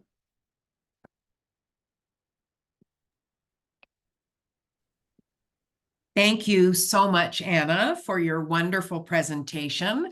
I am sure there are some people in our audience who have been on some version of a battlefield tour, and I suspect they will, much of what you said resonated with them, and that they might have some questions. As a reminder, I'd like to invite the audience to please use the Q&A box to submit your questions for Anna. And I'll turn it over now to Magda to moderate this portion of the forum. Great, thank you, Carla. So the questions are already coming into the Q&A. Thank you, Anna, for a very moving talk. A question from Vivien in French, which I'll read the original question. We can translate as need be. Bonjour Anna, pourriez-vous nous dire quelques mots sur les 4 lieux que vous avez choisis lors du tour, ainsi que les motivations pour ces batailles-là? Merci. So tell us why you chose the 4 spots, the 4 places. What motivated those particular choices? Awesome. Merci beaucoup pour ta question. So the 4 sites that we brought the students to, and we did the tactical exercise without troops, were key Algonquin Regiment battle sites. So the first one was at Point 140, and it was called the Worthington Force, and that was just outside Caen in France. That was kind of the first time the Algonquins had faced any action. They didn't land, they weren't the original landings in D-Day, they came after. But so this was the time where the first time they saw any action. Next, we went to Montreca, which is what I spoke about, the Leopold Canal. And the Algonquins were key in that battle of crossing those 2 canals. The third one that we looked at was the liberation of Welberg, and that was in Holland. The Algonquins did play a huge part in the liberation there. And I didn't have enough time to really share about it, but we did spend quite a number of, we spent 2 days there. And in the one photo that I had shown with all of the students lined up, that was a collective and a collaborative commemorative activity where we rang the bell there. And so that was another way that students connected with the communities. And then the final site that we went to was in the Hochwald Forest. And that was pretty much near the end of the war in Germany. And that was another key battle site for the Algonquins. And then it was the end of the war. We took them right to Rastetta, where the Algonquins finished the war. And yeah, so thank you very much for your question. Great, thank you, Anna. Carla, do I have time for one more? You sure do. Great. Question for you, Anna. You launched this program in 2018, and I imagine it was interrupted by the pandemic, as just about everything was. But do you have a sense of the long-term impact of this program on the students who've participated in it? I'm thinking in terms of their ongoing engagement with history, for instance. Have you done any follow-up? Has there been any feedback from former students? Yeah, awesome. Thank you so much. Yeah, so my research right now that I've conducted 12 interviews 6 years later with those Warpath students. So I have 12 interviews done with them, and I have their reflective journals from 2018, and I have their reflective essays from 2018, and I have their interviews from 2024. And what is incredible is the ways that they have linked their experiences and into their daily lives. At least 4 students went to graduate school and wrote about their experiences in graduate school about things on Warpath. And many are also teachers. Nipissing University is very large for our teacher education program. So many went on to be teachers. And interestingly enough, one of the students that I spoke with, he has begun with his grade 10 history students down in Milton area. He takes them to the Legion every Remembrance Day, similar to what we did as pre-tour preparations. And he says that the profound impact that Warpath has had on him in his career, he finds history so much more meaningful. And if he can give 1 ounce of what we gave to him in Warpath, to his students, then he's done his job. So it was pretty amazing to reconnect. It was like, you know, you're reconnecting with an old friend, really. Every time I interviewed with them, but the experience was just transformative for all of the students that I spoke with 6 years later. That's super. Thank you so much, Anna. Thank you. Yes, thank you so much for your presentation and for the questions and your responses to those. I think we're going to wrap it up there, but I again will encourage folks if they've got questions for Anna that they'd like to put in the Q&A. I'm sure she will switch over to that mode to check them out and provide a reply to you there. So with that, Anna, I'll invite you to turn your camera off and rejoin the audience. Et nous allons à présent réfléchir à comment aborder des histoires et des sujets parfois un peu plus difficiles dans un contexte muséal. Pour ce faire, j'inviterai Madame Mélissa St-Pierre à allumer sa caméra pour se joindre à nous. Bonjour Mélissa. Avant de poursuivre, je rappelle à tous ceux et celles qui se joignent à nous que vous assistez en ce moment au 16e Forum Histoire Canada. Le thème cette année est l'empathie en histoire, faire preuve de bienveillance envers le passé. Je vais maintenant inviter Mme Mélissa St-Pierre, responsable des ventes et communications et de l'expérience client au Musée Huron-Wendat à Wendake dans la région de Québec. Je la laisse nous expliquer comment le musée encourage l'empathie en histoire à travers sa mission et ses valeurs. Bienvenue, Mélissa. Si vous êtes prête, je vous cède la parole. D'accord, merci beaucoup. Bonjour, Koué. Mon nom, c'est Mélissa Saint-Pierre. Je travaille au musée depuis septembre 2021.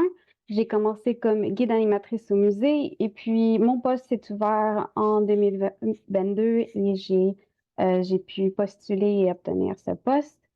Juste un instant, je vais vous partager mon écran pour la présentation. Un instant.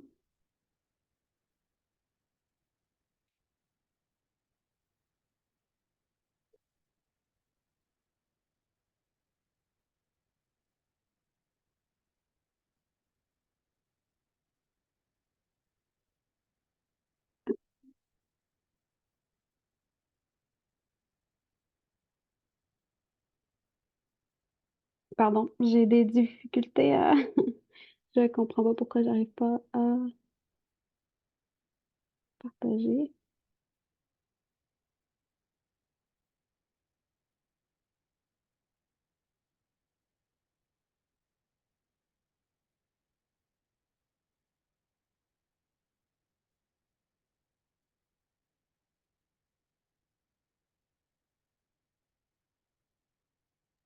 Mélissa, est-ce que nous pouvons vous aider? Oui, j'arrive pas à trouver le bouton pour partager mon écran. Alors, Le c'est tout bouton, en bas. oui, vas-y, Oui, Magda. oui, c'est tout en bas. On devrait lire, en fait, partager l'écran. Sur mon écran à moi, c'est en vert. Ah, pardon, ok, parfait. Vous voyez? Oui, alors je m'excuse, je dois avouer que j'ai une déficience visuelle, fait que parfois je perds ma place sur les écrans. Euh, mais bon, Pas de on va problème. y arriver.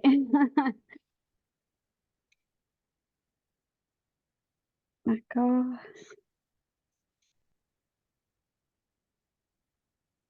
Et c'est la première fois que je participe à un forum comme ceci.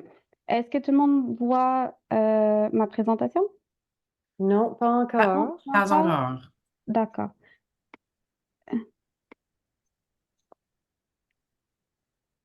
Bon, je pense que j'ai Et réussi. voilà, c'est Ah! parfait.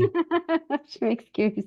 Non, pas de problème du tout. Ça marche maintenant, c'est beau. Parfait. Alors, je vais commencer. Oui, alors, le musée Huron-Wendat.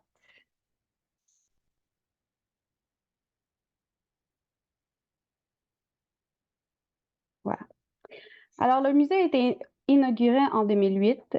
Il s'agit de l'Institut national du peuple Wendat qui veille à la conservation et à la mise en valeur de son patrimoine. À travers son exposition permanente Territoire,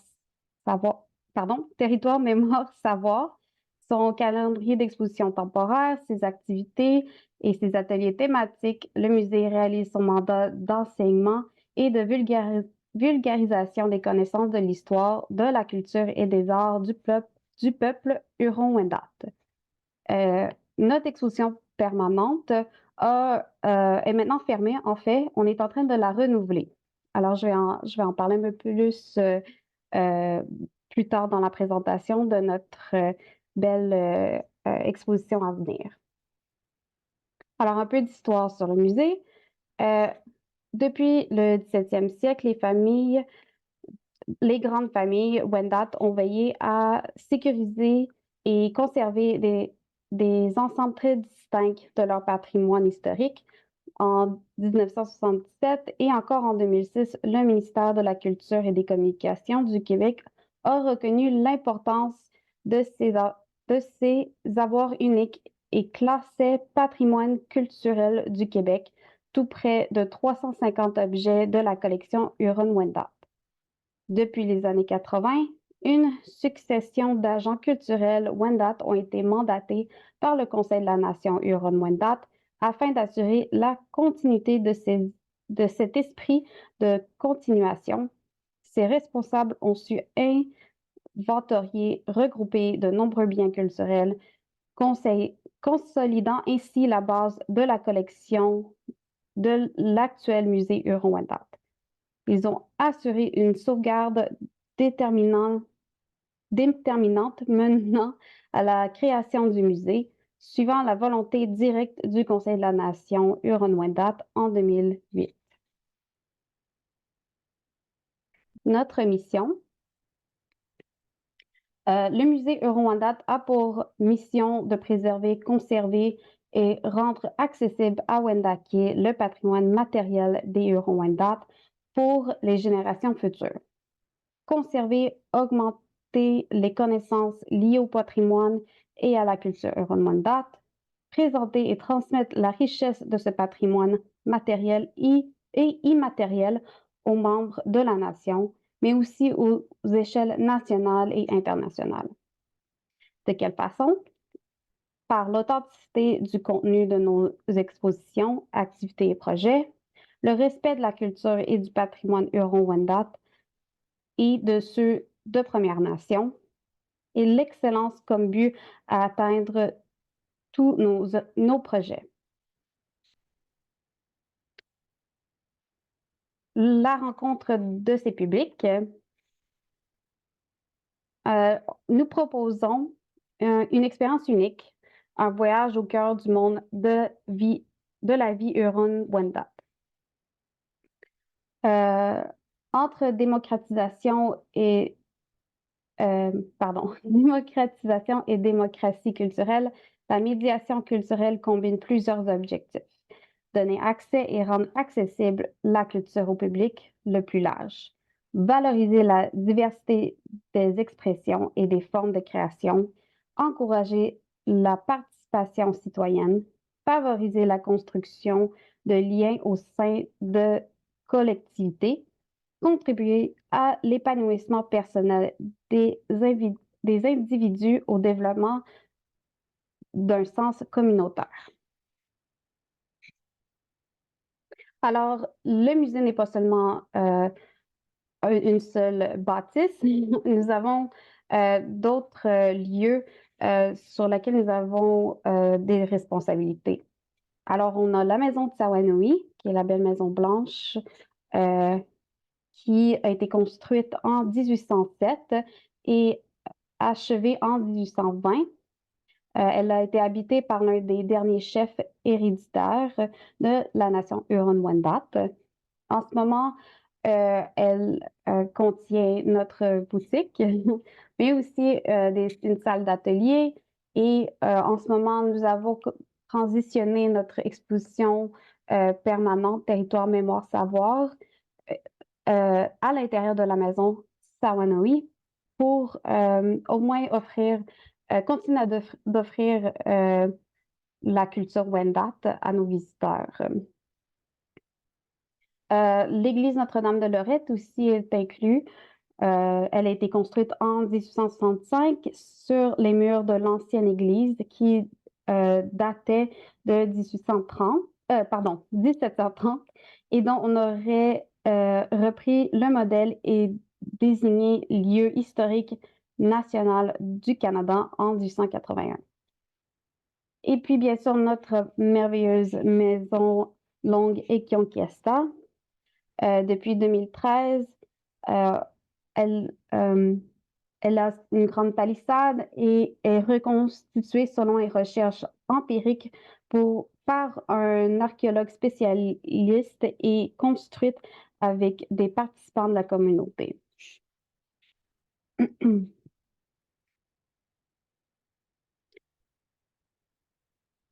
Notre public cible au musée, c'est les familles et les couples composés d'adultes avec une éducation supérieure, mais aussi à des familles de Québec, de la communauté qui veulent s'instruire et s'immerser dans une culture comme celle-là, la culture Huron-Wendat. Bien sûr, les milieux scolaires, les groupes étudiants, aussi les autres communautés de Premières Nations et bien sûr le tourisme international. Nous avons beaucoup de Français et d'Américains qui viennent nous voir à chaque année. Et nous faisons la promotion du musée et de ses activités par les réseaux sociaux, en allant dans des salons, comme par exemple, nous serons présents au salon de l'apprentissage à Montréal en fin de semaine, aussi à des congrès, et on a plusieurs partenariats et on cherche toujours à trouver de nouvelles événements à laquelle participer ou organiser. Alors, 25 000 visiteurs par année environ, 2 à 3 expositions permanentes, 1 à 3 expositions temporaires par année, plus de 20 depuis l'ouverture en 2008. Nous sommes capables, avec des audioguides, d'offrir l'information de notre exposition permanente en 6 langues différentes. Et puis, nous offrons bien sûr des visites guidées. Alors, nous avons des guides animateurs, animatrices formés qui ont une vaste connaissance de la culture Wendat, mais aussi de d'autres nations. Alors, l'image qu'on voit ici, c'est une image de notre dernière exposition permanente. Elle était là depuis 2008, depuis l'ouverture du musée, et on l'a fermée juste après Noël parce que nous allons la renouveler. Alors, malheureusement, j'ai pas encore d'image sur notre nouvelle exposition. Je peux vous donner une brève description à quoi on peut s'attendre. Alors, la nouvelle exposition va s'appeler Wendat ND, qui veut dire Wendat nous sommes, ou je suis Wendat. Et on va vraiment avoir une exposition qui vient de la perspective de personnages d'importance historique, comme Nicolas Vincent de Sawanoui, qu'on voit en portrait. Le musée Huron-Wendat travaille actuellement au renouvellement de son exposition. Celle-ci mettra en avant des personnages importants de la nation Huron-Wendat, porteurs de la culture Wendat.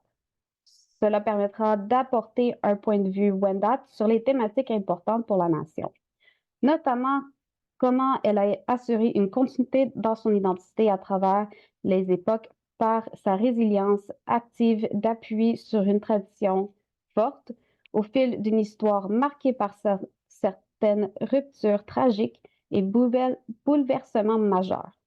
Son inventivité et sa capacité d'adaptation ont rendu possible le maintien d'une culture vivante tournée dans l'avenir. Je sais que notre nouvelle exposition va aussi inclure vraiment de nouvelles façons pardon, de transmettre des informations avec des objets tactiles, des présentations olfactives. Alors, ça va être vraiment très différent de ce qu'on avait avant et une très grande amélioration sur ce qu'on avait avant. Aussi, on a une exposition permanente extérieure. Alors, à la maison de Tirawenowi, dans la cour de la maison, nous avons des grands, on pourrait dire fresques, avec deux personnages d'importance historique, dont Nicolas Vincent Tirawenowi et sa sœur Marguerite Vincent Lawignon-Kay. Alors, voici un exemple de quoi qu'ils ont. Un côté, on voit le portrait. Derrière, nous avons de l'information sur le personnage, mais aussi des jeux ou des images, des informations sur ce personnage et comment elle a pu contribuer à la communauté. En ce moment, nous avons une exposition temporaire qui s'appelle Le Legs. L'exposition explore les valeurs immémoriables des Premières Nations. Elle est une idée originale du créateur Louis-Carl Picard-Sioui, qui en signe également la métaricie. Pardon. Le legs qu'on questionne à travers la voix des auteurs ce que les nations originelles de l'île de la Grande Tortue offrent à l'humanité en termes de savoir-être et de principes philosophiques. Alors, avec nos expositions temporaires, on essaie vraiment d'inclure des membres de la communauté Wendat et de d'autres nations dans la région. Alors, beaucoup d'artistes Wendat ont présenté leurs œuvres dans notre exposition temporaire, notre espace pour exposition temporaire. Alors, voici une image de quoi elle ressemble en ce moment. Aussi, on n'a pas seulement des expositions, mais des ateliers qu'on offre au public. Alors, une qui est très populaire est le bâton de la parole. Le bâton de la parole n'est pas uniquement une tradition Wendat, mais quelque chose qui appartient à tous les peuples autochtones. C'est une belle façon d'apprendre à communiquer, de transmettre un savoir et de façon à ce que tout le monde est respecté et entendu. Et bien sûr, la belle poupée de maïs qu'on offre aussi souvent comme atelier pour les jeunes. Alors, ils fabriquent leur poupée de maïs et la ramènent avec eux. On essaie aussi tout le temps de trouver des nouvelles façons d'attirer les gens à venir nous voir. C'est ce printemps, durant la semaine de relâche, on a démontré comment les Wendat faisaient cuire leur poterie pour les faire durcir et pour les fabriquer. Un de nos guides, Éric Blouin, qui vraiment a fait beaucoup d'études pour apprendre comment les faire, a pu démontrer cette technique. Nous avons aussi invité des aînés de la communauté à venir en parler. Alors, on s'assure que c'est ouvert, même si nos guides sont peut-être allochtones. On s'assure qu'on n'empiète pas non plus sur le patrimoine et les aînés qui sont déjà présents. On les invite, on veut qu'ils viennent, on veut entendre leurs histoires, leurs connaissances. Et bien sûr, on a des activités scolaires. Notre musée fait partie du répertoire culturel éducation, en plus d'être admissible à la mesure 15061 de sensibilisation aux réalités autochtones via Collecte Info pour les remboursements. Alors, je ne veux pas, c'est difficile comme enseignant de trouver les ressources monétaires pour faire sortir ses élèves de la classe. Alors, au moins, nous faisons partie de ce répertoire-là et on peut être un peu plus accessible à nos étudiants. Alors, sur place, on offre pas seulement des visites guidées, mais aussi des ateliers, des activités dont le troc de la maison longue au wigwam. Alors ici, on n'apprend pas seulement sur l'histoire des Huron-Wendat, mais aussi sur les Premières Nations en général, dont comment les peuples algonquiens et iroquoiens interagissaient et comment ils faisaient leur troc.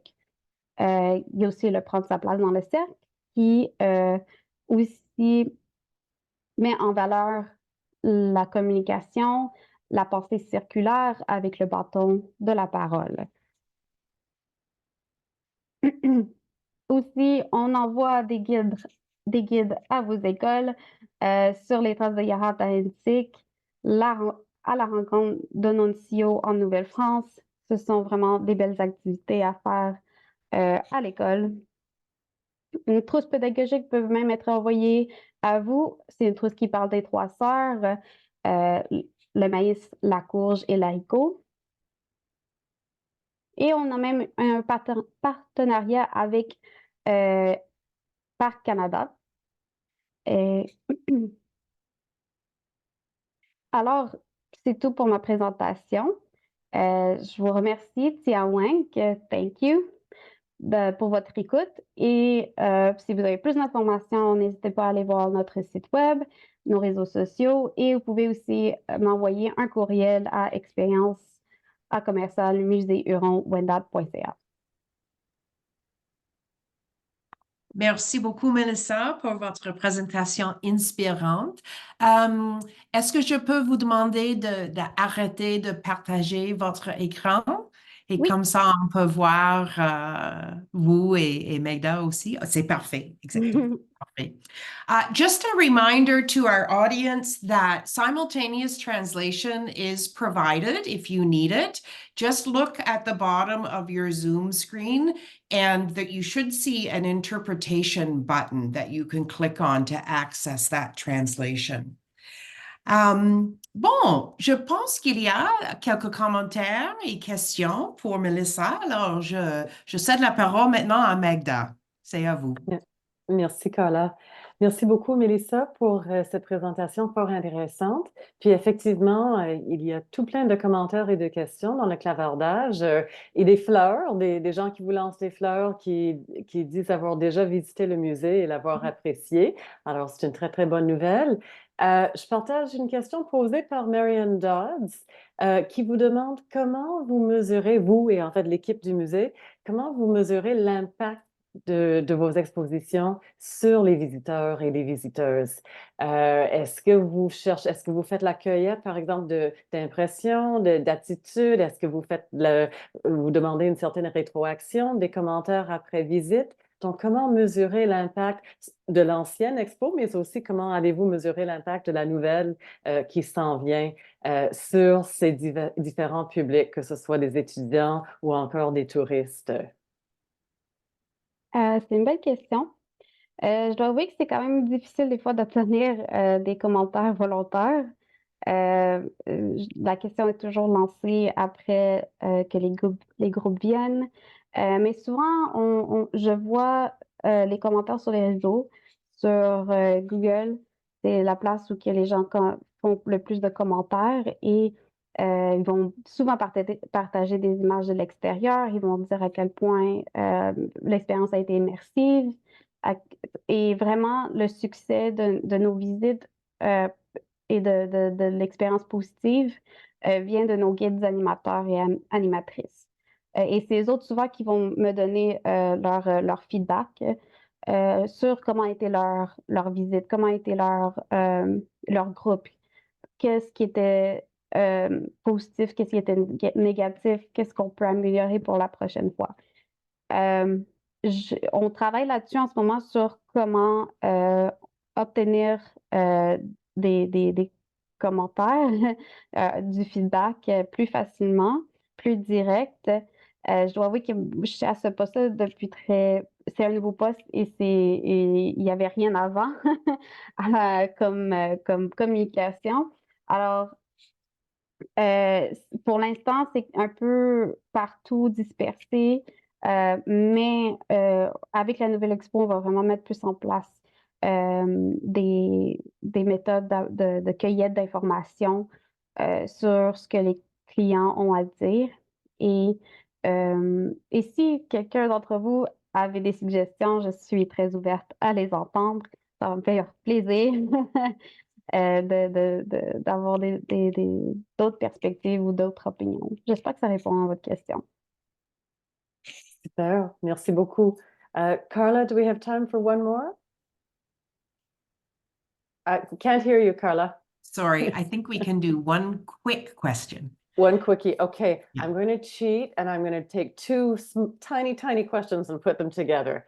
So there's a question from Sam. How many full-time and part-time staff the museum has? Donc, combien d'employés à temps plein, à temps partiel? Puis une autre question posée par Barry Price sur la place de la langue Wendat au sein du musée et au sein des expositions plus particulièrement. Donc, deux petites questions auxquelles je crois que ce serait facile de répondre. Merci, Mélissa. Oui, merci pour ces questions. En ce moment, on est en saison basse. Alors, on a seulement 2 guides animateurs qui sont à temps plein. Puis, dans les bureaux, nous avons une conservatrice, une technicienne en muséologie, un chef d'équipe, une recherchiste et moi, qui sont à temps plein. Sinon, nous avons environ 5 guides qui sont à temps partiel. Mais comme je disais, on est en saison basse. Nous retournons en saison haute, alors à une ouverture de tous les jours. On sera ouvert à tous les jours du lundi au dimanche dès le 21 juin jusqu'en octobre. Mais c'est ça, en ce moment, nous sommes fermés les lundis et mardis. Alors, on est vraiment une petite équipe et veut pas, on ressent en ce moment la pression de à quel point les gens sont vraiment intéressés, vraiment curieux d'en apprendre plus sur les cultures autochtones et on essaie vraiment de faire notre mieux pour pouvoir supporter cette pression. Mais on est tous vraiment passionnés par ce qu'on fait et par ce que représente le musée. Et puis pour la langue Wendat, c'est pas une langue endormie, c'est une langue qui a quand même 500 mots en ce moment dans son répertoire. Et on est comme en train de la reconstruire un peu pour qu'elle puisse devenir une langue plus fluide, plus facile à apprendre. Et en ce moment, il y a l'école Wata, qui est une école primaire à Wendake, dans le village, qui enseigne la langue Wendat. Alors, ils veulent vraiment que les prochaines générations réapprennent la langue Wendat. Et nos guides et les employés du bureau, nous avons reçu des cours de Wendat, de la langue Wendat, et comment prononcer les mots, et vraiment des mots-clés, des façons d'interprétation de la langue. Alors, elle est très importante et on essaie vraiment de l'incorporer dans les communications, dans nos visites, dans les nouvelles expositions. Alors, elle est vraiment importante parce qu'on veut qu'elle vienne revivre. On veut qu'elle soit présente de nouveau dans la culture. Wonderful. Merci beaucoup, Mélissa. Je vois qu'il y a d'autres questions dans la boîte questions et réponses. Alors, peut-être, Mélissa, vous pouvez répondre dans la boîte parce que nous devons maintenant passer à notre prochaine présentatrice. Alors, Mélissa, un grand merci encore une fois d'avoir été des nôtres aujourd'hui. Pour en savoir plus et pour continuer vos réflexions, j'encourage tout le monde à visiter le musée Huron-Wendat à Wendake dans la région de Québec. Peut-être si vous planifiez vos vacances de l'été, vous pouvez faire ça cette année. Nous allons à présent poursuivre notre incursion dans le monde des musées avec Madame Geneviève de Muys qui nous rejoindre ici maintenant. Vous pouvez voir Geneviève maintenant. Je rappelle que Geneviève est depuis 2014 chargée de projets d'exposition au Musée de la civilisation au Québec.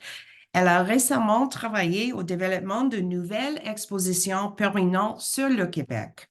Elle nous expliquera comment, avec son équipe, pour cette exposition, ils ont tourné les projecteurs vers des personnes souvent peu représentées dans ces types d'expositions. Alors, bienvenue Geneviève, et je passe la parole à vous. Merci beaucoup. Je ne vois pas toujours ma présentation. Je vais aller la chercher pour vous la partager. En espérant que ça fonctionne. Est-ce que quelqu'un peut me confirmer? Je pense que c'est bien Oui, partagé. c'est Super, parfait. Oui, génial. mais est-ce que vous pouvez appuyer sur le present button, le Oui, bouton? Oui, excusez-moi, je pensais l'avoir fait. Pardon à tout le monde. voilà, Donc, c'est parfait. super, c'est mieux comme ça. Alors, bonsoir à tous. Je me présente, Geneviève de Muys. Je suis chargée de projet d'exposition au Musée de la civilisation à Québec. Et je reconnais ce soir faire ma présentation en territoire autochtone qui a été occupé par des temps immémoriaux par plusieurs nations autochtones. Et en particulier, je salue la nation Wendat, dont Mélissa St-Pierre qui parlait juste avant moi. Alors ce soir, moi aussi, je suis dans les expositions permanentes. Je viens vous parler de notre toute nouvelle exposition permanente, le Québec autrement dit, qui ouvrira ses portes dans un mois. Donc, on est assez stressé et très, très content. Et particulièrement ce soir, j'aimerais vous parler des démarches en fait que nous avons fait pour inclure la parole de personnes qui sont souvent invisibilisées ou exclues dans ce type d'exposition. Alors, je voulais vous présenter ce genre de démarche. Juste pour vous présenter en fait rapidement l'exposition permanente à venir, nous avons une expo qui va ouvrir le 30 mai prochain. Donc, comme je vous disais, ça vient dans un mois, au deuxième étage du Musée de la civilisation et elle fera une superficie de 1570 mètres carrés, c'est-à-dire que c'est le double de l'exposition permanente précédente que nous avions qui s'appelait Le Temps des Québécois. Alors, ça occupera la moitié du musée dans un mois. Et j'ai fait pour vous une ligne de temps juste pour cadrer le projet parce que c'est un projet de longue haleine, comme vous pouvez peut-être le deviner, qui en fait a débuté en 2018 alors que la direction a formé une équipe de projet pour concevoir l'exposition permanente sur le Québec. Et il y a eu plusieurs moments charnières. Ce soir, je vais vous en présenter deux. Mais j'aimerais souligner un moment qui a été déterminant pour l'équipe de projet. Alors, vous voyez, en février 2020, vous voyez, on a organisé des forums de discussion avec des experts de différents domaines, des universitaires, mais aussi des artistes de toutes sortes de disciplines. Et j'en parle parce qu'à ce moment-là, on a eu un moment très émotif avec une artiste autochtone qui nous disait, parce qu'on demandait aux gens comment vous verriez une nouvelle exposition permanente sur le Québec, on voulait avoir les avis de tout le monde. Et elle, cette artiste, nous a dit, ben, écoutez, c'est quand on se voit représenté, vous savez, c'est important. Donc, vous savez, se voir représenté pourrait même sauver des vies. Et je vous dis très honnêtement, tout ça avait beaucoup secoué l'équipe de projet. On a été vraiment touchés par son témoignage. Et à l'époque, on se disait, on va former un comité consultatif. On essayait très fort avec des Autochtones de différentes nations au Québec et on voulait former un comité de diversité. Donc, ça nous a vraiment convaincus que c'était les bonnes démarches à faire. Et là, ben, malgré la pandémie, on a réussi à avoir notre première rencontre du comité consultatif autochtone en juin 2021. Et on a eu une personne présente pour chacune des 11 nations présentes sur le territoire québécois. Et toutes nos sessions de discussion ont été aussi encadrées avec un de nos collègues qui est autochtone, qui travaille au musée et qui dirigeait les conversations. Donc, le comité consultatif autochtone nous accompagne pratiquement depuis les débuts du projet. Et il continue à nous épauler parce que le mandat n'est pas juste de consulter, mais aussi de valider, par exemple, les textes d'exposition, le choix des objets, certaines cartes qui ont été choisies dans l'expo.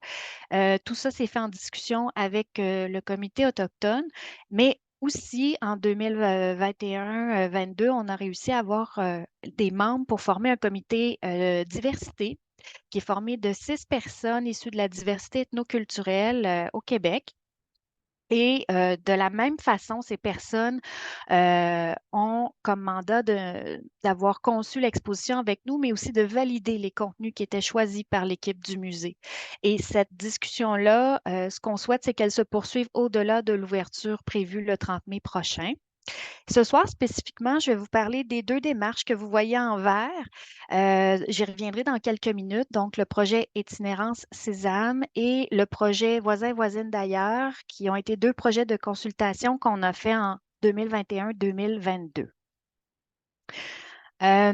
L'objectif principal de notre nouvelle exposition permanente, c'est de démontrer que le territoire québécois est le théâtre de rencontres déterminantes. Donc, nous avons vraiment travaillé autour du concept des rencontres. Puis des rencontres, je tiens à vous le dire, on n'a pas juste des rencontres positives dans la vie, il y a aussi des rencontres qui peuvent très mal se passer. Donc, on travaille sur les 2 tableaux. Donc, l'idée, c'est de présenter les côtés positifs, mais aussi plus sombres dans l'histoire du Québec. Donc, ces rencontres qui ont façonné les gens qui habitent au Québec dans leur façon de vivre ensemble, mais aussi en ce qui nous relie à l'universel. Donc, peu importe d'où les visiteurs vont venir, pour voir cette exposition, on souhaite qu'il y ait un lien d'attachement et qu'ils s'y reconnaissent. Donc, cette exposition permanente, on a souhaité qu'elle parle de l'ensemble des habitants et des habitantes du territoire québécois. On a parlé beaucoup aussi de multiplicité de regards et de récits. Donc, quand je vous disais des rencontres positives ou pas, donc on a présenté ces différentes facettes. Un leitmotiv très important pour l'équipe de projet aussi, c'était de ne pas parler à la place d'eux. Donc, c'est pour ça, tout à l'heure, que je vous parlais de nos démarches de consultation auprès de différents comités. Et je dois dire aussi, on a eu des focus group avec des jeunes des 18-34 ans de partout au Québec, de différentes origines, des jeunes qui ont été vraiment impliqués avec nous pendant un bon bout de temps. Et on a eu un comité d'enseignants qui nous épaule encore pour voir comment on pouvait développer avec eux des activités éducatives, mais qui étaient pertinentes et vraiment rattachées au programme pour parler aux jeunes. Donc, on est vraiment bien chanceux de les avoir eus avec nous. Donc, c'est une expo qu'on souhaite avec des propos inclusifs dans la diversité. Je sais que ce soir, je m'adresse à des historiennes, des historiens, des gens bien intéressés par l'histoire, mais on n'a pas juste travaillé avec des historiens. Donc, on a travaillé aussi avec des archéologues, des gens en économie, des sociologues et même des gens dans le domaine des arts et de la littérature. Alors, ça a été très varié pour nous aider à concevoir cette exposition. Et on parle également des enjeux du Québec contemporain. Vous avez des petits scoops ce soir, donc je vous présente la salle d'exposition en plan. Tout à l'heure, il y aura même des photos. Donc, elle sera constituée de 6 zones thématiques, donc sous forme de pavillons. Par exemple, le pavillon habité ici qui parle des premiers habitants du territoire québécois. Le pavillon Vive qui aborde un petit peu plus les saisons, les modes de vie. On a un territoire on a un pavillon sur les échanges qui parle un peu plus de nos relations, de nos interactions économiques. On a un pavillon qui parle de partager, donc qui traite plutôt des rencontres solidaires, les moments de notre histoire où on s'est serré les coudes, où les gens se sont entraidés. J'y reviendrai d'ailleurs tout à l'heure. On a un pavillon où les rencontres ont brassé beaucoup plus. Donc, c'est le pavillon revendiqué qui parle des manifestations, des moments où les Québécois ont essayé de défendre leurs droits, ou en tout cas, différentes personnes ont fait valoir leurs droits au Québec. Et finalement, le pavillon appartenir qui parle de différentes, de nos identités multiples. Et tout ça est entouré par, vous le voyez au centre de la salle, une ligne de temps qui vient avec des moments sélectionnés là, avec tous nos comités, des moments charnières de notre histoire, ce qui permet à nos visiteurs de se repérer dans la salle parce que c'est pas vrai que tout le monde connaît par cœur l'histoire du Québec et aussi de ponctuer le parcours. Alors, elle fait partie de l'ensemble de la salle et on est très content parce qu'on a aussi 2 zones de médiation pour accueillir à même la salle les groupes scolaires. Donc ça, c'est vraiment quelque chose de très positif pour nous. Et maintenant, ben, je reviens à ce que je vous montrais tout à l'heure en vert sur ma ligne de temps. Je voulais vous parler de 2 expériences qu'on a fait en 2021 et 2022. Alors, la direction du musée nous a laissé une petite salle d'expo qui fait à peu près là, 170 mètres carrés. Et dans cette salle, on a pu présenter 2 projets qu'on a fait avec des membres de 2 communautés bien différentes. Le premier projet, c'était le projet Sésame Itinérance, qui a été fait avec des personnes qui ont vécu ou qui vivaient au moment de faire le projet des situations d'itinérance. Ils étaient 8 participants dans ce projet-là. Ça a été notre premier projet, c'est la photo du bas. Et ensuite, on a eu le projet Voisins-voisines d'ailleurs, qui a eu lieu en 21-22 et qui parlait d'immigration spécifiquement à Québec. Donc, pour les 2 projets, je vous les explique un petit peu. Je vais commencer avec la photo de gauche. Vous avez, pendant 2 ans, on a travaillé de 2019 à 2021 avec 8 personnes qui étaient ou qui avaient vécu différentes situations d'itinérance dans leur vie. On a été accompagné par une travailleuse communautaire que vous voyez là, debout près de la colonne de béton sur la photo, Magali Parent, et une artiste en art contemporain, Josée Landry-Sirois. Donc, avec les participants, on a eu pendant 2 ans, à peu près à chaque 2 mois, des sessions d'échange au musée où tout le monde était sur le même pied d'égalité et où on essayait de défaire les préjugés, on essayait de se raconter chacun nos réalités. Et au bout du processus, on souhaitait que les participants puissent faire une œuvre qui serait présentée à même notre salle Espace Rencontre dont je parlais il y a quelques minutes. Ben, l'idée, c'était vraiment d'écouter, d'entendre la parole de gens qui sont souvent peu représentés dans les musées, mais notamment dans les grandes trames historiques d'exposition permanente. Ça a été la même chose. Là, je viens sur la photo de droite avec nos co-créateurs pour le projet Voisins, voisines d'ailleurs sur l'immigration.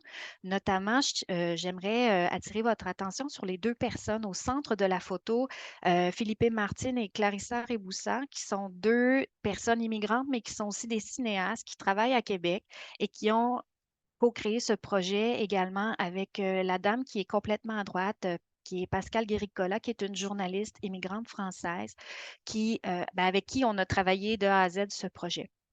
Donc, l'idée dans les 2 cas, c'était de ben, apprendre mieux à travailler avec les communautés, également développer des contenus, différents moyens, puis aussi de voir comment le public recevait la parole de ces gens-là. Je dois avouer que ça a été très positif comme expérience. Je vous montre quelques photos, notamment pour le projet Itinérance. D'ailleurs, sur la photo de gauche, c'est l'entrée de la salle. Donc, je vous dirais même que jusqu'à la couleur des murs, on a choisi la couleur avec nos participants. Ils ont tout fait avec nous de A à Z. Et dans l'entrée, vous voyez sur la photo de gauche, il y a un violon. Vous allez le revoir tout à l'heure dans la présentation. C'est un violon qui était dans nos collections à nous, mais qui appartenait à ce qu'on appelait un quêteux, un sans-abri là, au 19e siècle. Et ce monsieur-là, il avait un violon, puis en échange d'une chanson qu'il pouvait jouer sur son violon, il demandait de coucher chez une personne pour la nuit, pour avoir un lit pour dormir. Et juste à côté, on présentait une ligne de temps de l'histoire de l'itinérance au Québec depuis l'époque de la Nouvelle-France. Et je dois dire que ça a beaucoup touché nos participants parce que ils ont arrêté devant cette ligne de temps-là pendant très longtemps. Quand on a ouvert la salle la première fois puis qu'ils l'ont vue, on se demandait ce qui se passait. Puis en fait, ben, ils étaient très touchés de voir que leur histoire s'inscrivait dans la grande histoire, puis qu'ils n'étaient pas seuls. Donc, on ne s'attendait pas du tout à cet effet-là. Puis, ça a été positif, en fait, pour eux. Les visiteurs s'y sont arrêtés, mais je dirais particulièrement, c'est venu rejoindre beaucoup nos participants. Sur les photos de droite, vous voyez certaines de leurs œuvres. Certains participants, en fait, dans tout respect, ceux qui acceptaient, ont choisi de donner des témoignages vidéo qui sont vraiment venus rejoindre nos visiteurs. Alors, ils s'ouvraient sur comment ça se fait qu'ils sont devenus des personnes sans abri dans la rue, dans quel contexte. Donc, l'idée aussi, c'était vraiment de casser des préjugés qu'on pourrait avoir sur ces personnes-là. Également, tous les objets qui étaient présentés dans les 2 projets, c'était des objets qui étaient choisis avec nos participants. Donc, sur la photo de gauche, ce sont plusieurs objets qui ont été présentés dans le projet Voisins-voisines d'ailleurs sur l'immigration. Et à droite, vous allez en reconnaître tout à l'heure dans la présentation, ce sont des objets qui ne sont pas nécessairement très beaux. C'est pas glamour, c'est pas bling bling. Ce sont des objets qui proviennent des chaises, des meubles, des lits, qui proviennent de la maison L'Aube-Rivière qui accueille des personnes en situation d'itinérance à Québec. Et on a choisi tous ces objets-là parce qu'ils étaient significatifs pour nos participants. On a demandé au public, ben, pour vous, qu'est-ce qui vous touche le plus parmi ces objets-là? Qu'est-ce qui devrait faire partie d'une exposition permanente? Est-ce que ça devrait être dans une collection nationale? Et nos visiteurs, dans les 2 cas, dans les 2 projets, ils ont dit oui, c'était vraiment pour eux des sujets à mettre en valeur. Donc, on les a intégrés dans les collections nationales, mais aussi dans l'exposition permanente. Là, comme je vous dis, vous allez revoir certains objets un petit peu plus tard. Je tiens à dire également que dans les 2 cas, on a essayé des activités de médiation à même la salle. Donc ici, vous avez une belle photo qui est Philippe et Martine qui rencontrent nos visiteurs. Donc, on a offert des sessions d'échange dans les 2 projets. Ici, c'est l'activité prendre le thé, donc le temps d'une courte rencontre. On offrait un thé avec une collation dans la salle pour avoir un climat d'accueil, justement. Et on avait un guide médiateur qui participait à l'activité pour, en fait, ben, lancer les échanges, mais aussi peut-être des fois modérer certains propos, vraiment faire attention pour que notre intervenant soit à l'aise. Et dans les 2 cas, on a eu vraiment beaucoup de gens qui sont venus. Ça a été fort populaire, ce type d'activité-là, qu'on va reprendre d'ailleurs dans l'exposition permanente. Donc, les objectifs des 2 projets, d'amener plus d'accessibilité universelle, de parler plus de la diversité et surtout de donner la parole à des gens qui l'ont si peu souvent. Je pense que ça a fonctionné, puis il y a eu un magnifique échange avec les visiteurs. Je vous dirais même, il y a un point, je ne l'avais pas prévu dans ma présentation, mais je vais le dire ce soir. Pour le projet Itinérance, on a eu énormément de familles et on ne s'attendait pas à ça. Ce n'était pas le public ciblé, mais il y a eu beaucoup de questions. Les enfants, ça les touchait particulièrement. En fait, on a eu même des témoignages de nos visiteurs qui allaient voir nos participants au projet parce qu'eux-mêmes, dans leur famille, avaient des personnes en situation d'itinérance. Ça, c'est vraiment quelque chose qu'on n'avait pas pensé en offrant ces projets-là dans la salle. Donc, il a fallu aussi s'en préoccuper parce que c'était des fois très prenant.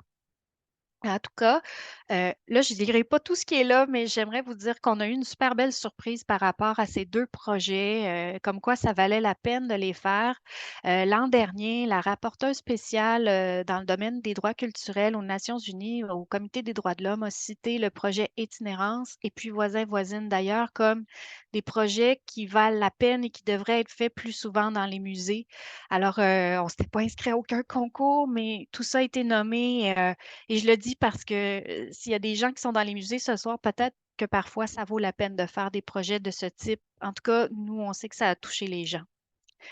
Et maintenant, ben, comment ça va tout se transposer dans l'exposition permanente? Alors, ce soir, je vous arrive avec des scoops et je tiens d'avance à m'excuser parce que ce sont mes photos dans la salle en montage. Donc, ce n'est pas des photos professionnelles très jolies, mais je vous présente qu'est-ce que ça a pu donner dans la salle d'exposition permanente.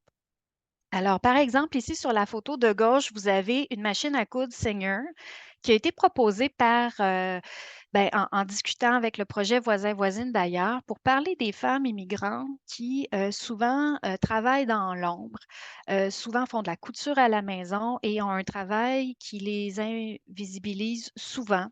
C'est aussi quelque chose qui nous a été demandé par le comité diversité. Alors, cette machine à coudre sera intégrée dans la zone sur nos échanges économiques pour les échanges économiques cachés. Ce qu'on met de moins en moins souvent de l'avant. Puis là, on voulait le mettre en lumière, le fait qu'il y avait des femmes immigrantes qui travaillaient très, très fort pour y arriver dans la vie. Alors, on a choisi cette machine-là avec nos participants. La photo du centre, vous reconnaîtrez peut-être, c'était sur une de mes photos précédemment. Dans le cercle rouge, c'est un panneau de présence qui nous vient de la maison de l'Aube-Rivière qui accueille des personnes en situation d'itinérance. C'est un objet qui a été choisi par nos participants, mais aussi qui a touché énormément le public. Donc, en échange d'un jeton pour une nuit, une personne qui était sans logis ou sans lit pouvait avoir une chambre à la maison L'Aube-Rivière. Ouais, en fait, avoir un lit pour la nuit. Alors, on l'a présenté, cet objet est intégré dans notre zone sur les rencontres solidaires. Et sur la photo complètement à droite, vous avez le violon qui était dans l'entrée de l'exposition Itinérance et qui a été présenté sur un banc de quêteux. Donc, je ne sais pas ailleurs au Canada, mais au Québec, c'était anciennement un banc qu'on laissait à la disposition des personnes qui étaient sans abri. Alors, ce sont aussi des objets qui sont présentés dans les rencontres solidaires, dans la salle d'exposition permanente et qui ont été intégrés dans notre collection du musée. Et je termine avec une dernière photo. Et là, c'est la pire, mais ça va être très, très beau quand les lumières vont être toutes installées et puis que la salle ne sera plus en montage. Alors, il faut s'imaginer que la photo de gauche nous présente une carte du Québec, et oui, qui est fabriquée avec des objets qui viennent de différentes communautés au Québec. Et notamment, ce qui a été intégré dans cette carte-là, premièrement, on a fait un appel à objets auprès du public. Et il y a plusieurs personnes qui sont issues de l'immigration ou qui sont des descendants d'immigrants qui nous ont prêté des objets. Alors, par exemple, il y a un jeu d'échecs qui a été fait par un immigrant français qui a été interné dans les camps en Allemagne durant la Deuxième Guerre mondiale. Donc, lui, il l'a fabriqué et puis il l'a amené ici quand il a immigré au Québec et il l'a légué à sa petite fille qui a appris à jouer aux échecs et qui l'a transmis aussi à sa fille. Donc, ils ont accepté, la famille, de nous le prêter. Également, il y a une dactylo qui a appartenu à un immigrant vietnamien qui était un réfugié qui est arrivé, là, le phénomène des boat people. Et quand il est arrivé au Québec, ce monsieur-là, c'était dans les années 70, il a appris le français sur cette machine à écrire et toute la famille a appris le français et sa petite fille a gagné la dictée des Amériques un jour. C'était une adolescente et le grand-papa lui a donné sa machine à écrire et elle nous l'a prêtée. Donc, on a formé cette carte-là, en fait, pour vous montrer que ce qu'on a eu en consultation, on a essayé de l'intégrer dans l'expo permanente. Et je conclus parce que je vois Carla qui est apparue. Alors, tout ça, je pense, toutes ces démarches ont permis d'améliorer nos façons de travailler avec les communautés, d'aider à la création et à la réalisation de l'expo permanente, mais aussi dans d'autres projets du musée. Je vous dirais, dans tous les cas, on a vu la grande ouverture du public. À n'en pas douter, les gens étaient avec nous et je pense qu'ils vont s'y retrouver dans l'exposition permanente. Ça nous a questionnés sur nos limites aussi comme travailleurs muséaux parce que nous ne sommes pas toujours des travailleurs sociaux, alors c'est important de bien s'entourer. Et finalement, ça nous a donné la conviction que c'était les bonnes démarches à faire pour créer plus d'empathie et mieux vivre ensemble. Alors, je vous remercie, puis je vous invite à venir nous voir le 30 mai prochain. Peu importe d'où vous êtes les bienvenus. Voilà.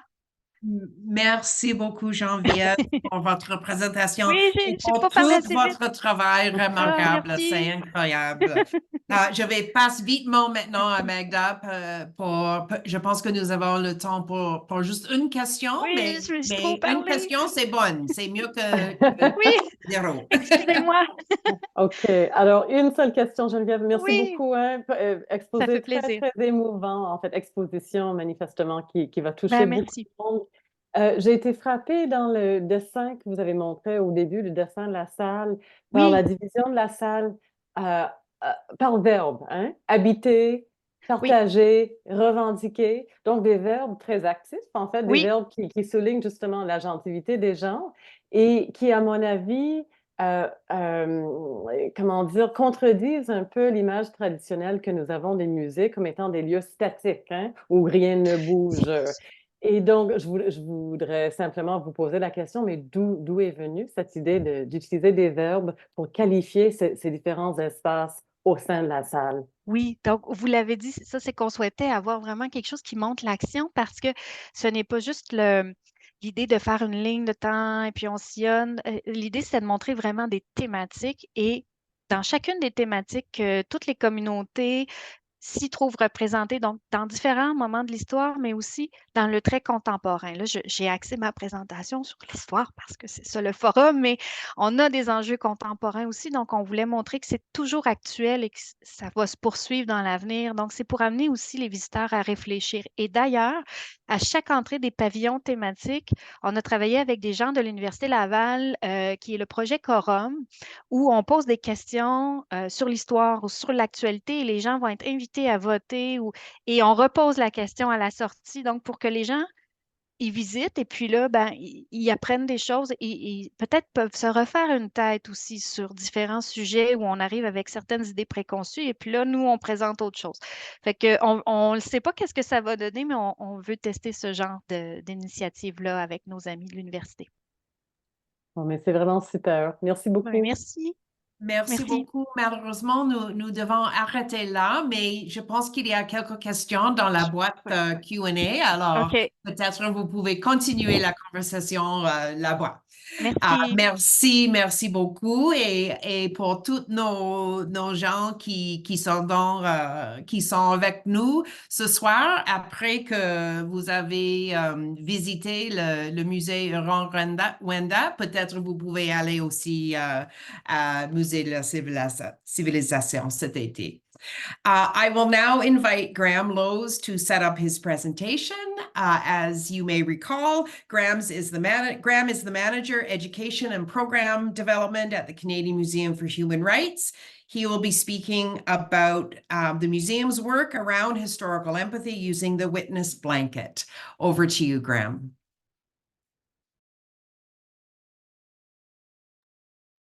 There we are. Thank you, Carla.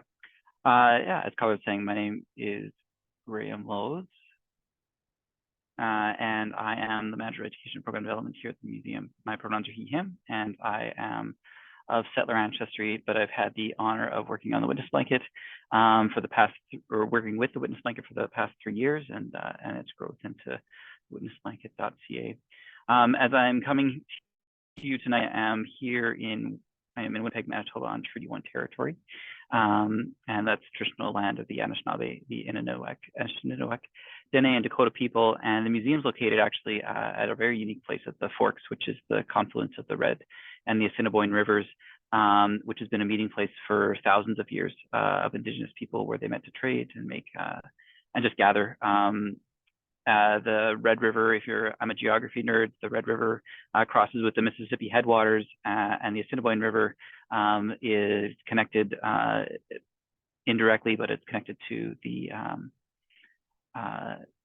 Rocky Mountains and all drains into the Hudson's Bay. And so people were meeting from across the continent, across Turtle Island, here at the Forks. And I was thinking, I'm an avid cyclist, and I was thinking today and reflecting about the water that we enjoy here at the museum. I was cycling along the river and how we're connected in that way as we're connected tonight. It kind of struck me as a really unique experience to just think about that connectivity and how that water has brought us together tonight. This evening, I'm going to present to you on the witness blanket and the number of extensions of the witness blanket and what that is. If you're not familiar with the witness blanket is a national monument put together by master carver Carrie Newman to recognize the atrocities of Indian residential schools, and it honors the children, survivors, and symbolizes ongoing reconciliation. Each piece on the witness blanket is a silent witness to some part of this story. Individually, they're fragments of a disappearing narrative, and together they're strong. and they recount for future generations the true story of loss, strength, reconciliation, and pride. When Carrie was asked by the Truth and Reconciliation to create a piece in, I believe, 2011 for when this project started, he wasn't really sure what it was, but over the next few years, he and his team went from coast to coast to coast, collecting over 800 artifacts for residential school sites and churches, and they're now woven together onto what we see before us is a witness blanket. It's about 40 feet wide, about 9 feet tall, and it is every time I get to see it in person, it's truly it's just an impactful experience for me, and it has been traveling across the country for the last number of years. It's interesting that we're following the Musée de Civilisation, as I believe it was there just last year. And the museum, Carrie, and the witness blanket, we have a unique stewardship agreement. The witness blanket has been given its own legal identity. We do not own the witness blanket, and nor does Carrie, but both Carrie and the Canadian Museum for Human Rights work together to steward that relationship and to steward those stories and to care for those stories. That means that we do the conservation work around the witness blanket, but also work in collaboration with Carrie and the blanket to share those stories and make sure that those stories are accessible for all Canadians. A couple ways that happens. The first way that happened was in some two-dimensional replicas of the witness blanket. They are, I should say that the actual physical witness blanket is no longer able to travel. It's been to Germany, it's been into the United States, it's been across Canada, taken down and set up for almost a decade now. And it is, with Carrie, we decided to not travel the actual physical blanket any longer. But we're going to be incorporating it into our core gallery spaces here at the museum for as long as Carrie, the blanket, and the museum feel that is appropriate. But there are witness blanket replicas out there. They're two-dimensional replicas. Perhaps you've seen them. And I've just put together a list of where they're traveling to. They're designed to go into smaller centers, libraries, and smaller museums.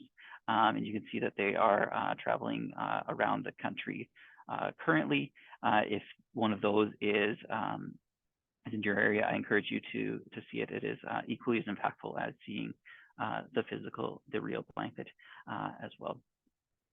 There is a documentary of how the witness blanket was put together.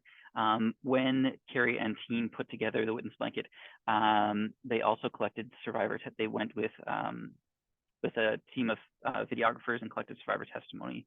So along with the 800 artifacts, they also have thousands of hours of survivor testimony, sharing their experiences, and it is equally powerful to hear from them and hear their voices as a part of this piece of work. And then over the last 3 years, we have had the opportunity to build witnessblanket.ca, which actually is a way where you can hear directly from survivors, and we explore the witness blanket through 10 stories of that. I'm going to attempt some Zoom wizardry here, and I'm going to switch my screen sharing from one screen to another, so I can just give me a minute. Actually, before we do that, I'm going to, it was wizardry, it now is me just kind of fumbling my way through a presentation, so bear with me here. I'm going to, share this next piece here, and hopefully, I'd like to say I'm normally more prepared, but that would be a lie. So I'm sure you're laughing because I'm making jokes about myself, even if they're not funny. All right, I'm going to let Carrie introduce you to witnessblanket.ca, and then I will share the website with you folks. Heman Bachampla'i Hayals Kingume. On my father's side, I'm from the Coquitlam and Stolo nations in what is now called British Columbia. My mother's family are settlers of English, Irish, and Scottish ancestry. Gilakesla, welcome. I am here to invite you to explore the truth and memories held in the Witness Blanket, an art installation made out of objects gathered from residential schools, government buildings, churches, and cultural structures across Canada. The stories here detail the experiences of residential school survivors. Together, they provide a glimpse into the trauma that colonialism sends rippling through generations. Some of them are heart-wrenching. Some of them are courageous. All of them speak to the strength and resilience of Indigenous peoples and cultures. In the oral traditions of my ancestors, a witness has an important role. To ensure that things are not forgotten, a witness watches, listens, and then remembers and shares with others what they have learned. So as you explore these stories, I invite you to bear witness. It is important to note that this content can be triggering, so if at any time you feel the need to step away, select the Safe Space icon, which will immediately remove you from the experience and take you to scenes from nature. Haitsepka, Gilakesla, and thank you for visiting.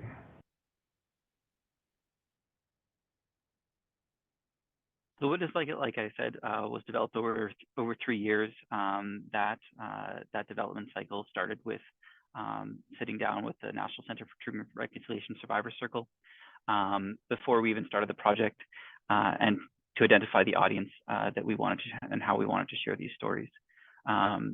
They helped us to identify what the primary audience of witnessblanket.ca should be. And the first is survivors, as well as our secondary audiences, which is students in the K-12 setting. They guided us on developing a trauma-informed approach that Carrie talked about, where there is a safe space where you can step out of the experience when you're hearing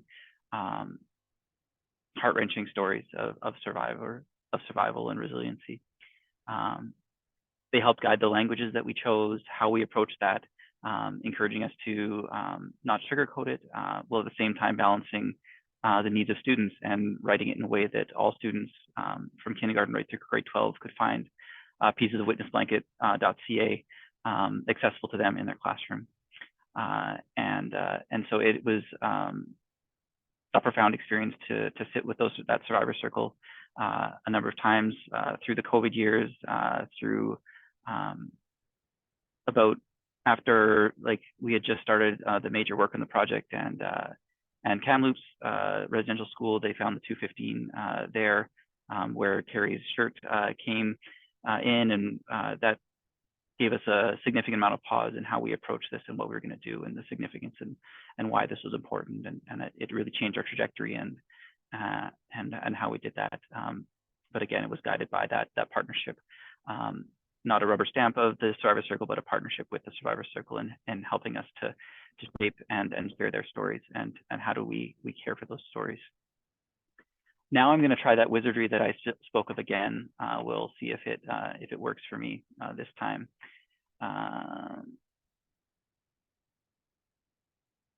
And I'm going to take you to the Witness Blanket site. If someone could react with a thumbs up to let me know that you're seeing a website, that would be great. We can see it. Perfect. So this is the Witness Blanket website. I know walking through a website isn't the most exciting thing, but there's a few things I want to highlight for you. And if you are a multitasker like me, when you're listening to webinars, I invite you to visit the Witness Blanket site as well. As I drone on here, the site has a few different elements of it. One of those elements is to simply explore the blanket, where it has the blanket in its entirety. You can take a look at that, and you can zoom in on each of these objects, and they'll talk about where they're from and what they are, and how their significance of them. So you can examine each of those pieces on the Witness Blanket website. The other part of it is the story site. The way that we've approached this is we selected 10 objects, again, in partnership with the Survivor Circle, to explore different themes of what was lost in residential schools. one of the most powerful parts of encountering the witness blanket in person is to see that object and to connect to that object in some way personally. For me, one of the first things that struck out to me was actually this mush hole bowl. My personal connection was that we had similar yellow bowls when we were camping, and that was the one time of the year we got Fruit Loops or some other Spigot cereal, and I have very positive memories of a very similar yellow bowl that we would camp with my family. And that's my personal connection to this, but when you start to understand that this same yellow bowl was an instrument to cause harm, part of the genocide that happened against Indigenous people, it really changes the way that you view that and recognize the difference in experiences for children in Canada for those living in the residential school system. Each story, like I said, explores a different theme. This story of the mush hole bowl talks about the food that was lost and how food was lost. One of the things I will mention for the teachers in the audience is that when we worked with the teachers from across the country on this, one of the things we did was ensure that the first two paragraphs here, up until the first survivor testimony, are not trauma-inducing for a younger years audience, recognizing that the survivors asked us to make something that all students from kindergartens to through grade 12 could do. That's the writing in this first section here has that. Each of the sections is witnessed by a number of survivors listed right up here, and they will share their testimony here. I won't share any videos with you because I don't know where you're at today, and I want to make sure that if you do enter this space, that you're aware of the trauma-informed and the ways that it can impact you, and the ways that we want to enter into those stories.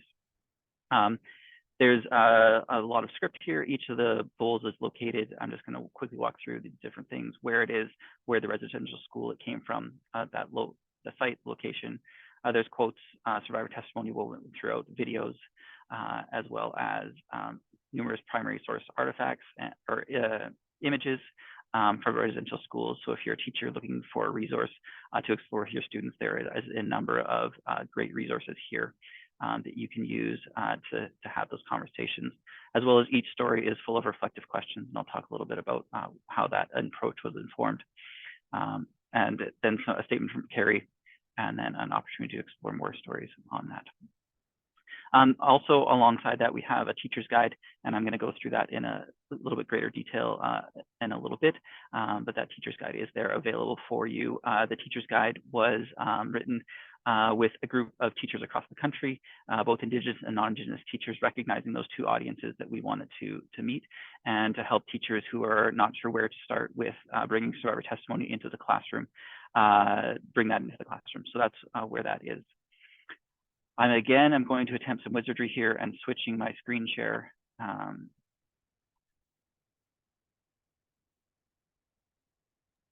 Greg, or Graham, sorry, while Yep. you're doing that, I'll just mention we maybe have 2 or 3 minutes left Yep. for your time slot. Thanks. Okay, I will go into hyperspeed then.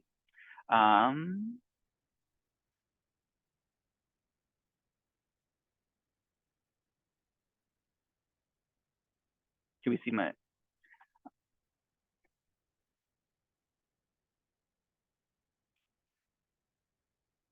The teacher's guide is broken up into 3 different or 4 different parts: building empathy and understanding, building classroom culture, community connections, and pathway of reconciliation.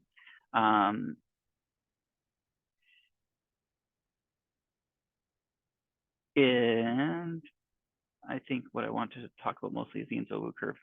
So when we designed this, we followed the Enzovu curve, which is an approach developed in the Kigali Memorial, where we wanted to create a way where students experience this they can deal with difficult topics, but they're also having a moments where they can reflect and then get into it deeper. And so that the teacher's guide outlines how to do that, how to build that with your class, as well as find moments of hope.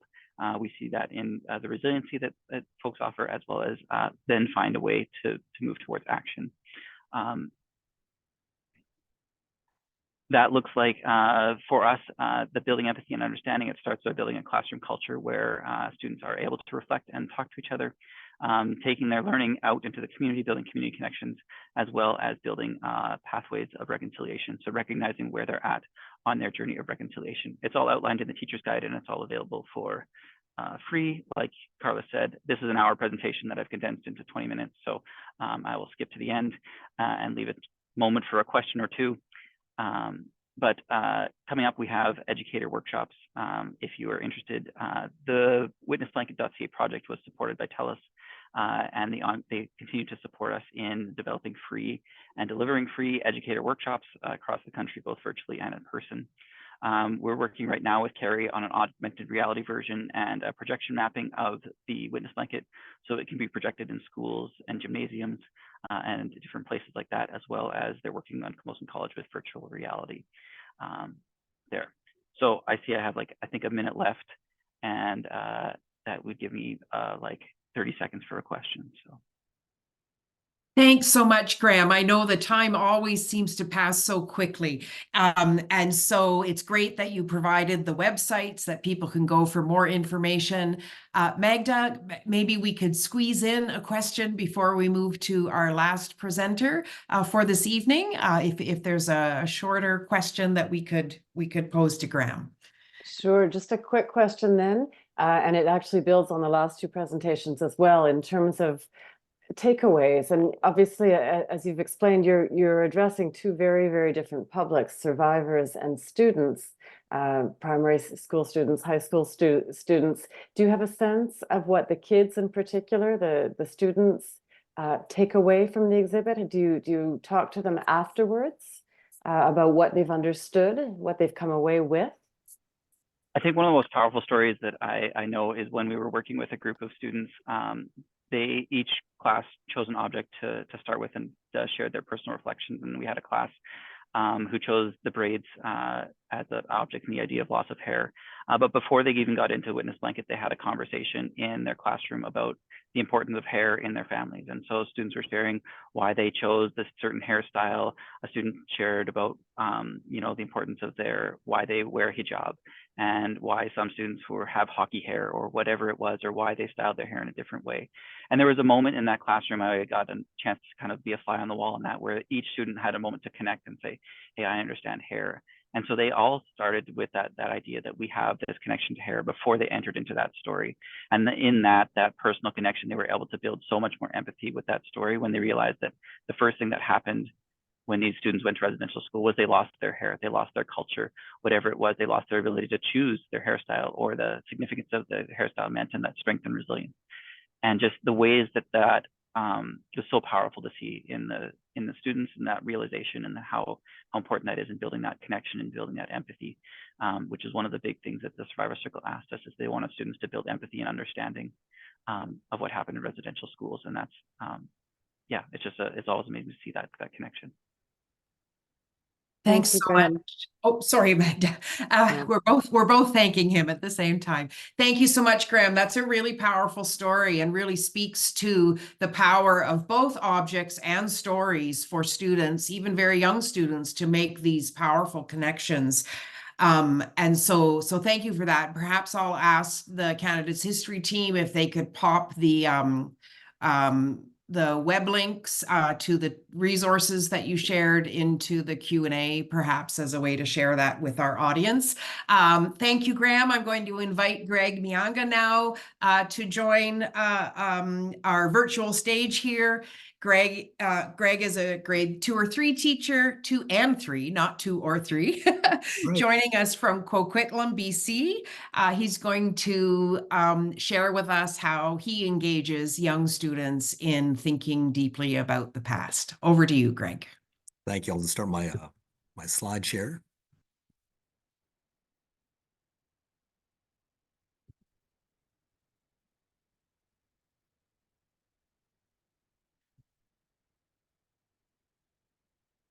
Are you getting the whole thing or just my screen? We don't see it yet in presenter mode. Oh, no. Okay. Let's try it again. There. Oh, now we see you. I'm going to try back to presenting again. You bet.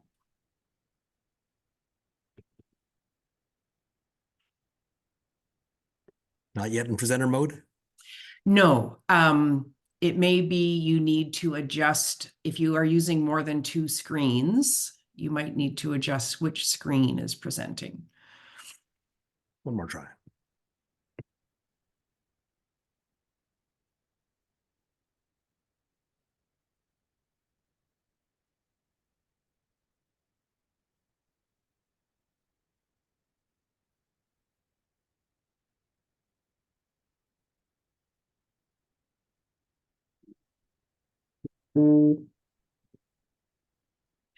Are you able to click from the beginning in the top left, and perhaps that will get us going. There we are. Oh, very good. Excellent. Sorry about that. No problem. So before I begin, I want to acknowledge that I'm on the unceded ancestral territory of the Coquitlam First Nation. I thank the Coquitlam who continue to live on these lands and care for them, along with the waters that are above and below. And thank you to everybody who stuck around till this part of the hour 3 of this forum. And thank you to Joanna Dawson and her team for inviting me to speak and for picking a day that no Canadian hockey teams are playing in the Stanley Cup right now. So thank you for that. I'm going to tell you about my experiences with Landscapes of Justice, which was a project I worked on. Landscapes was a 7-year project that had a $5 million grant from SSHRC. It ran from 2014 to 2021. It's centered from the University of Victoria. It was led by a professor named Jordan Stanger-Ross. And this project was massive. It involved multiple universities, museums, and cultural organizations. So the Landscapes project focused on dispossession, the forced sale of Japanese Canadians during the 1940s. Just a quick recap. During World War II, 22,000 men, women, and children were forcibly removed from their homes because they were of Japanese descent, and most of them were born in Canada or naturalized citizens. Japanese homes and belongings were supposed to be kept in safekeeping, but were eventually sold to the government by the government for a fraction of the price. So the Landscapes project was organized into these different clusters. I was part of the teacher resources, and I got to work alongside provincial records, historical GIS maps, oral history, legal history, community records, and land title. There was also some community groups and museums that were involved as well. And the teacher group really benefited from all these resources we had. We had access to GIS maps, legal cases, documents, and photographs. It just went on and on. It was pretty fantastic.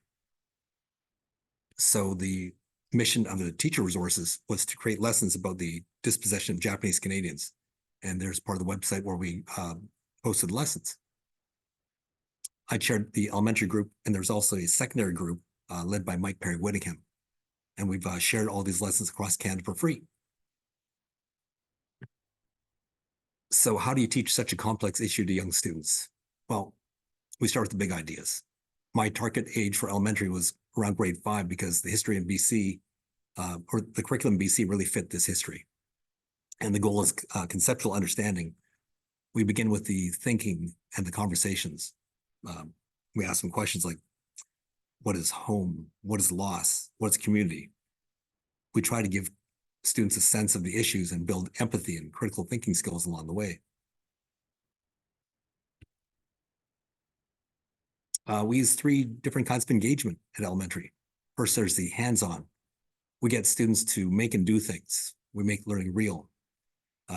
We use minds-on. We get them to use their critical thinking skills, and we stimulate their curiosity.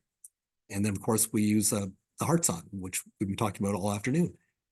We get students to engage emotionally, because especially these young children, they filter everything through an emotional lens.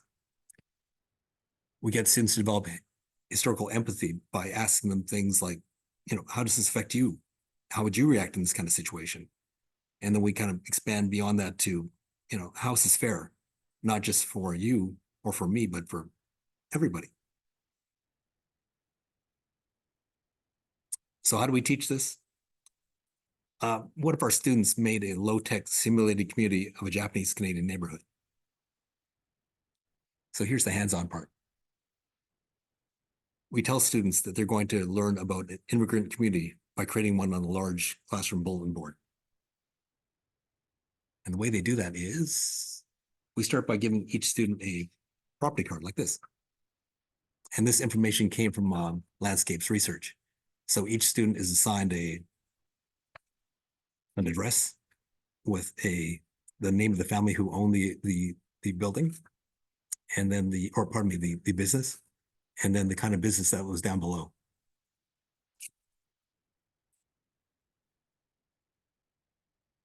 And then students make these card or paper copies like this.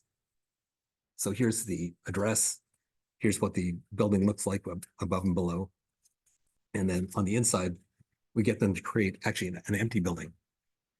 Later, we get them to populate them with people and their belongings.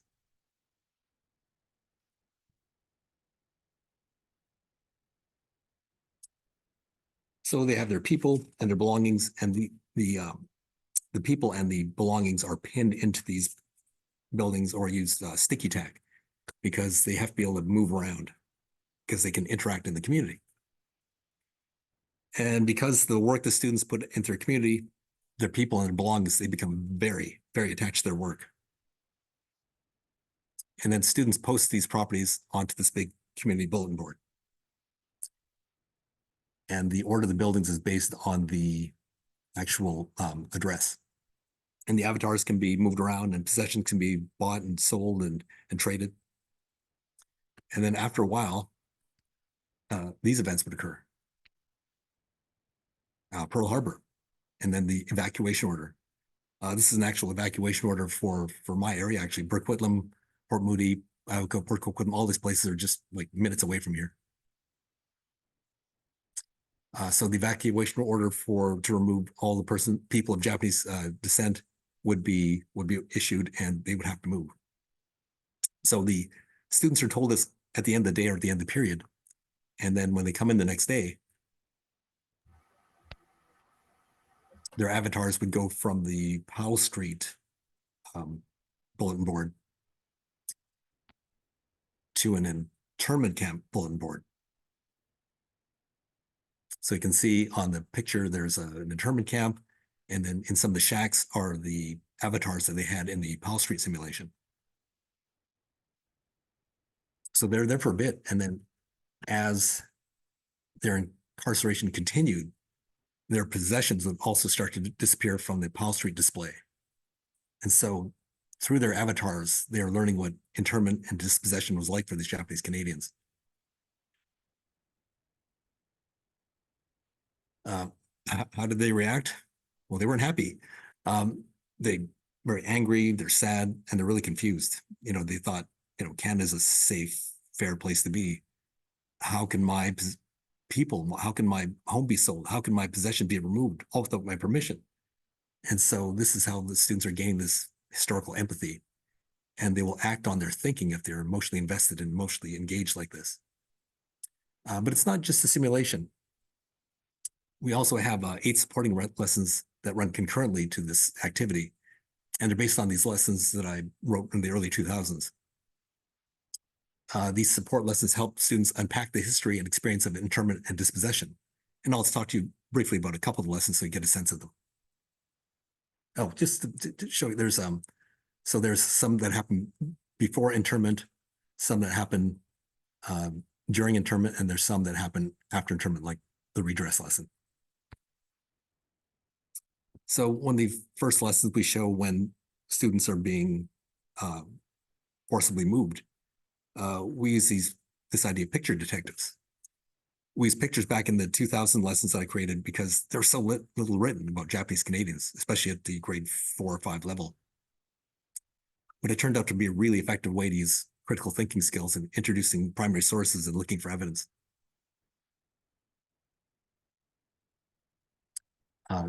Let's go back to this picture for a second. So in this picture, there's a family being sent, actually not to internment, but they're being shipped back to Japan after the after internment was over. And in this picture, it shows the actually it's at the livestock barns at Hastings Park, which is now the PNE. So we get students to look at this like, you know, what do you think's going on? And then the how part is, how do you know? What evidence do you see? Where is this? When do you think this is happening? And why do you think this is happening? again, this is like 15 minutes away from here.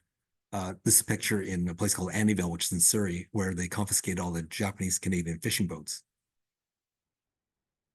So we try to give students a sense of the history. So as the students are being moved out of their Powell Street residences, we assign the suitcase activity. And we assign teams of students a random character, like a young boy and an old woman. And they have to work together to figure out what they think those avatars would bring to internment. A place you don't know what it's like, you don't know how long you're going for, you don't know about the weather. You know, Japanese Canadians were only allowed to bring a certain amount. And so what would you bring if you were being sent away? And so this one team thought a man would bring pictures of his family. A 15-year-old girl would bring warm clothes. An older woman would bring shoes, a water bottle, and some to read. And then once they get to the camps and the internment shacks, we try to give students, again, a sense of what living conditions were like. We show them pictures. And then once they stove in the middle and then shiplap shacks in places like New Denver, we get the students to create floor plans of how they fit enough belongings for 12 people in one shack. It's a 12 by 20 foot shack. And some teachers have taped off their floor and had students actually bring in their artifacts and put people in there to see how this all fits together.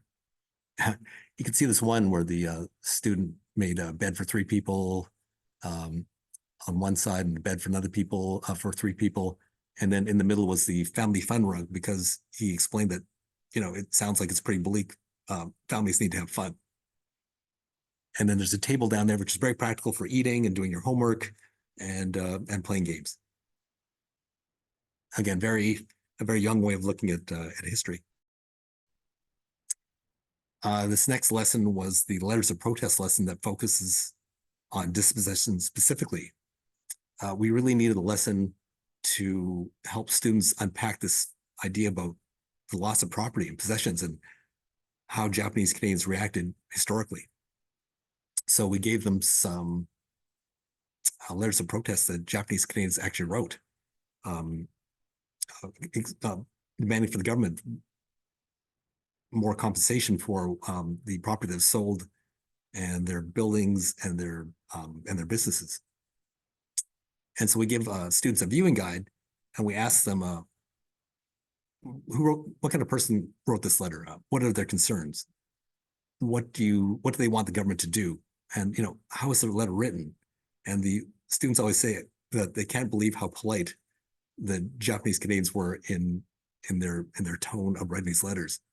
And so, of course, the next step is to have students write their own letters based on their avatars. And so there's this one, you know, I have gotten $155 for all my possessions. I'm not an idiot. You promised our properties would be untouched. And then they had this whole backstory of my friend Marianne Crocker sent me a letter saying that some of my possessions have been looted. So they really immerse themselves in this idea of what it's like to be a dispossessed Japanese Canadian. So that's just a taste of some of the lessons that happen with the supporting lessons. This slide shows some webs that a grade 4 or 5 class created about some of the feelings that Japanese Canadians that were interned and dispossessed must have felt. And then on the other side, it shows what they thought what they thought the government should do to apologize to Japanese Canadians. And these webs show how deeply students were impacted by what they learned. So going back to landscapes just for a second, landscapes has so many great resources, not just these teaching resources, but other ones too. So these teaching resources are both for elementary and secondary. The secondary lessons are very, very comprehensive. And they show the lessons, of course, GIS maps. There's amazing videos of people we interviewed, and there's some audio interviews and some interviews with survivors. They're pretty amazing. And these lessons are being used across Canada by hundreds of classrooms. And the reason why I know this is because we ran a field school for 2 weeks where we had teachers from across Canada come and learn how to teach this history. And some of them came as far as Halifax and Quebec and Ontario. And we had 3 from Winnipeg. And the next field school is coming up in 2025. The other rich outputs are this amazing museum exhibit called Broken Promises. There's also a narrative website that kind of collates all these different clusters and what they found out. And one of our most powerful outputs is this archival database where you can type in people's names and you can find out, you can get their case files. Lots of Japanese Canadians have gone in there and found out all sorts of things about their family and what happened during World War II. I found my own grandfather's files, and it was pretty eye-opening. And just ending with a couple of student voices. So this is an amazing picture. I love this picture. It's the girl from one of the classes. She's a grade 4 or 5. I think she's a grade 5 student. She was so attached to her learning that she talked her parents into driving down to Powell Street and having a picture taken of her in front of her building, the one that she learned about in class. And this didn't just happen once, this happened like 4 or 5 times. And to end, I'd like to end with the voice of the students. So here's Alana Ross's class reading their letters of protest. Alana teaches in Ontario. So Brooke, if you can cue that up and we'll show that, that'd be great. Thanks.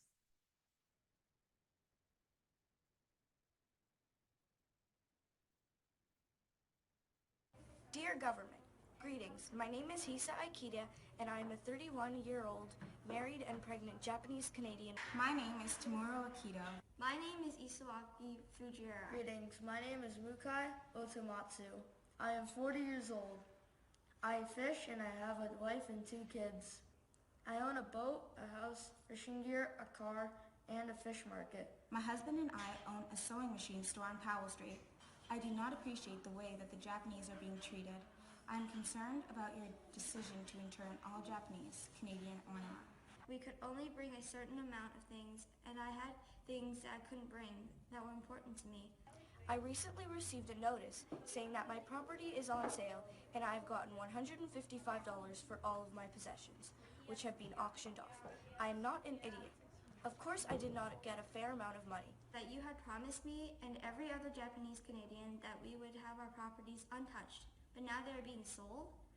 You did not keep your promise to us. Now my family has nothing to come back to. My children will never grow up in the house they were born. You promised our properties would be untouched. That means you have broken that promise. When you will release us from the internment camp, if that ever happens, we will have no home to go back to. From Mukai Otomatsu, Hisa Aikida. Really, Isawaki Fujiwara.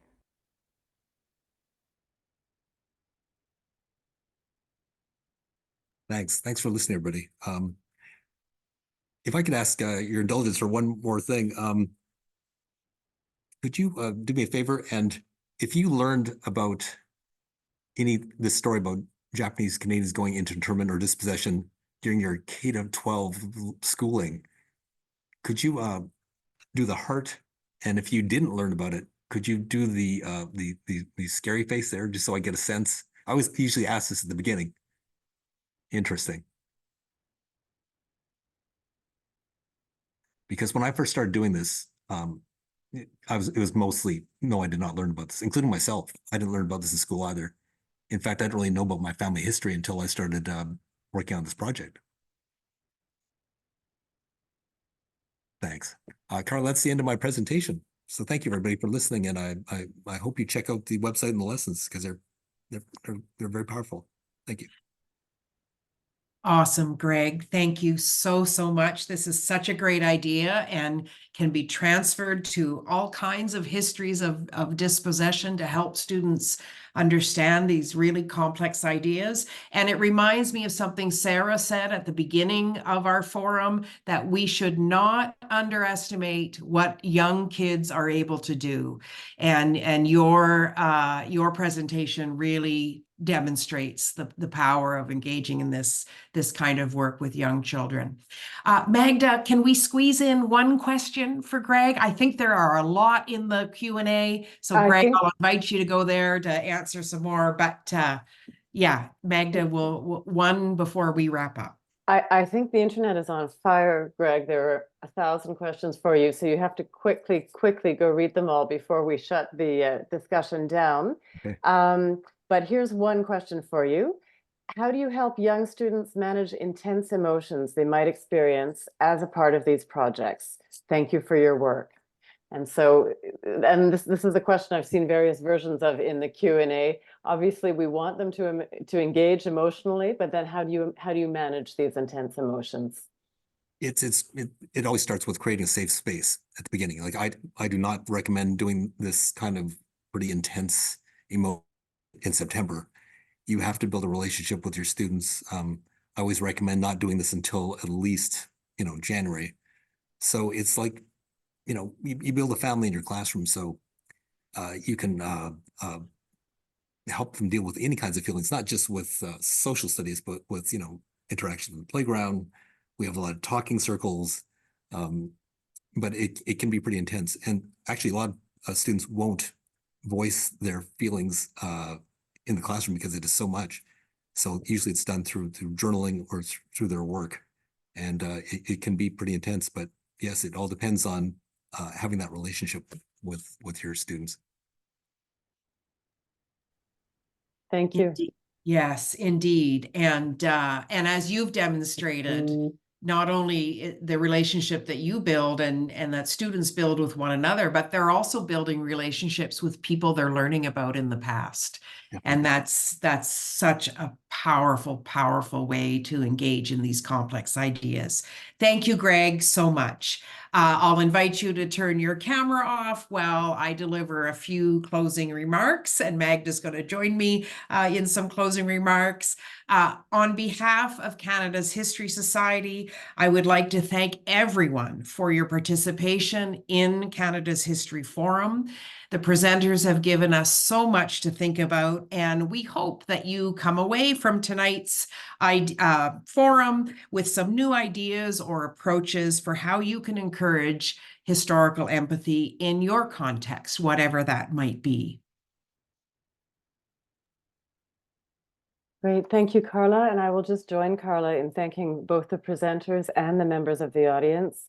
These new connections and these exchanges are so important for inspiring in all of us ideas about how to investigate the past, how to share these stories. Un très grand merci à toutes et à tous, d'abord pour vos exposés, ensuite pour vos belles questions, réactions, commentaires, suggestions. Tout cela a fait une soirée très, très stimulante. Merci. Fantastic. At this time, I think Knowledge Keeper Fred McGregor is still with us. Fred, if you would like to, there you are. And if you'd like to deliver a few closing remarks, we'd love to hear your thoughts. I think, can you hear me now? We can.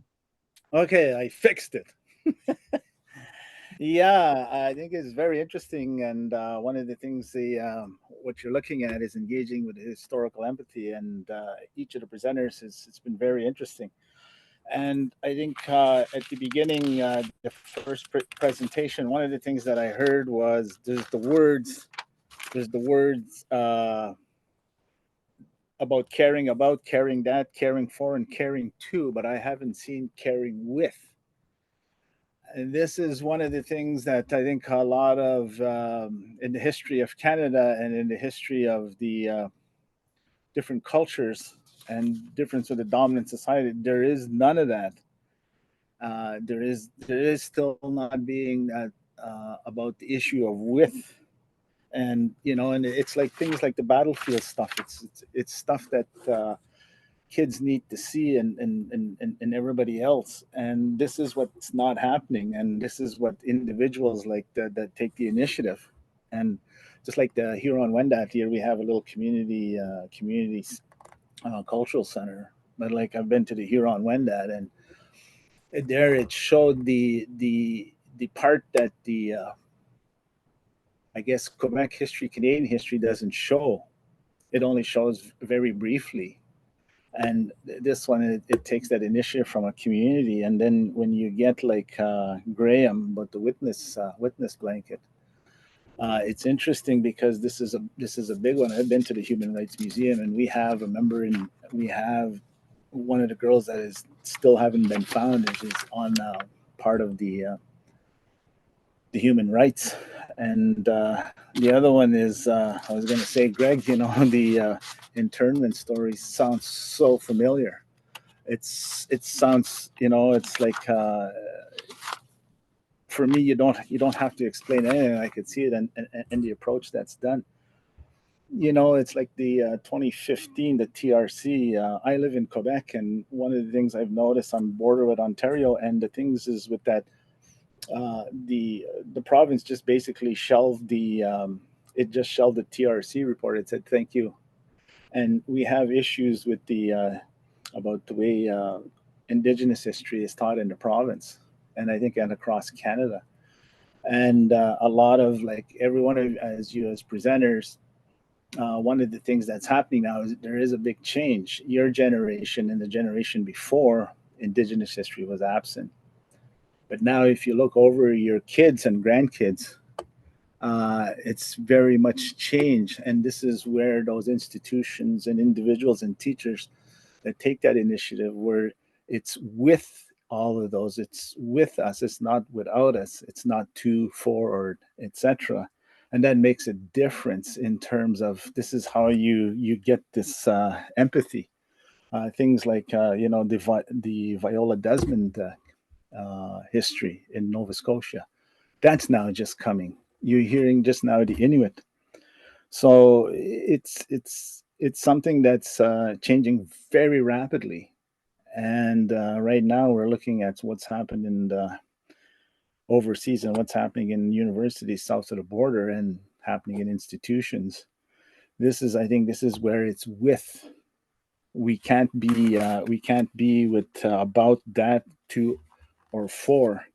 It has to be with everybody, and that's the difference. And I think this is where history and institutions and pedagogies and curriculums have to change.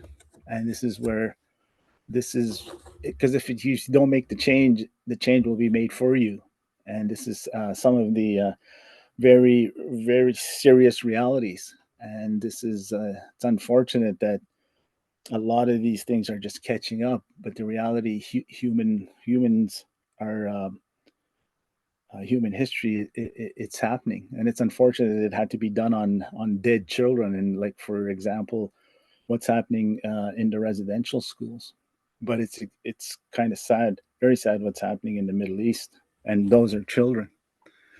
So, and what happened, the Japanese show, what happened? Things are not talked about in Canada, like slavery.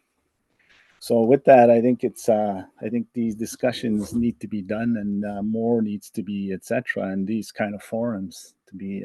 It'd be nice if you had more time for, especially for curriculum. Curriculum is very important for us in Quebec. Indigenous curriculum is poorly taught. It only exists, like say in the cosmopolitan area, like Montreal. Outside doesn't exist. I know I live close to the border, and we don't get invited to the schools, to the French-speaking schools, because one of language, but because of history. Those are the realities, etc., and they're still there. And there's a lot of those with different communities across Canada. So with that, I thank you for asking me to open, and it's interesting, and more discussion is needed. So with that, I'm gonna close. I'm gonna give you a close. Jemla don weedin which town she me which no go kakanagishki kamishi on motion on home down on which Nikichi Nikichi Mamji goes and mom when we go in on the goshima which kai can ma goes again Kakanama gay watch, and because Gadawi do cook Kevin watch Mishkazi watch chi Maji Windamall watch Kai and watch a which be Madzi on Oshima Kaishin Kai they gay Kai Mikanak Menitic Gadawi do Kushnanik to Bishkazi and on Chumaji Atsoke on and Chuanji Bedona on Kai Jichigan. We get Chumigach. And the words are is that for all of us that are gathered here today, we give thanks, and we give thanks for everyone here that is a teacher or that leads in these things.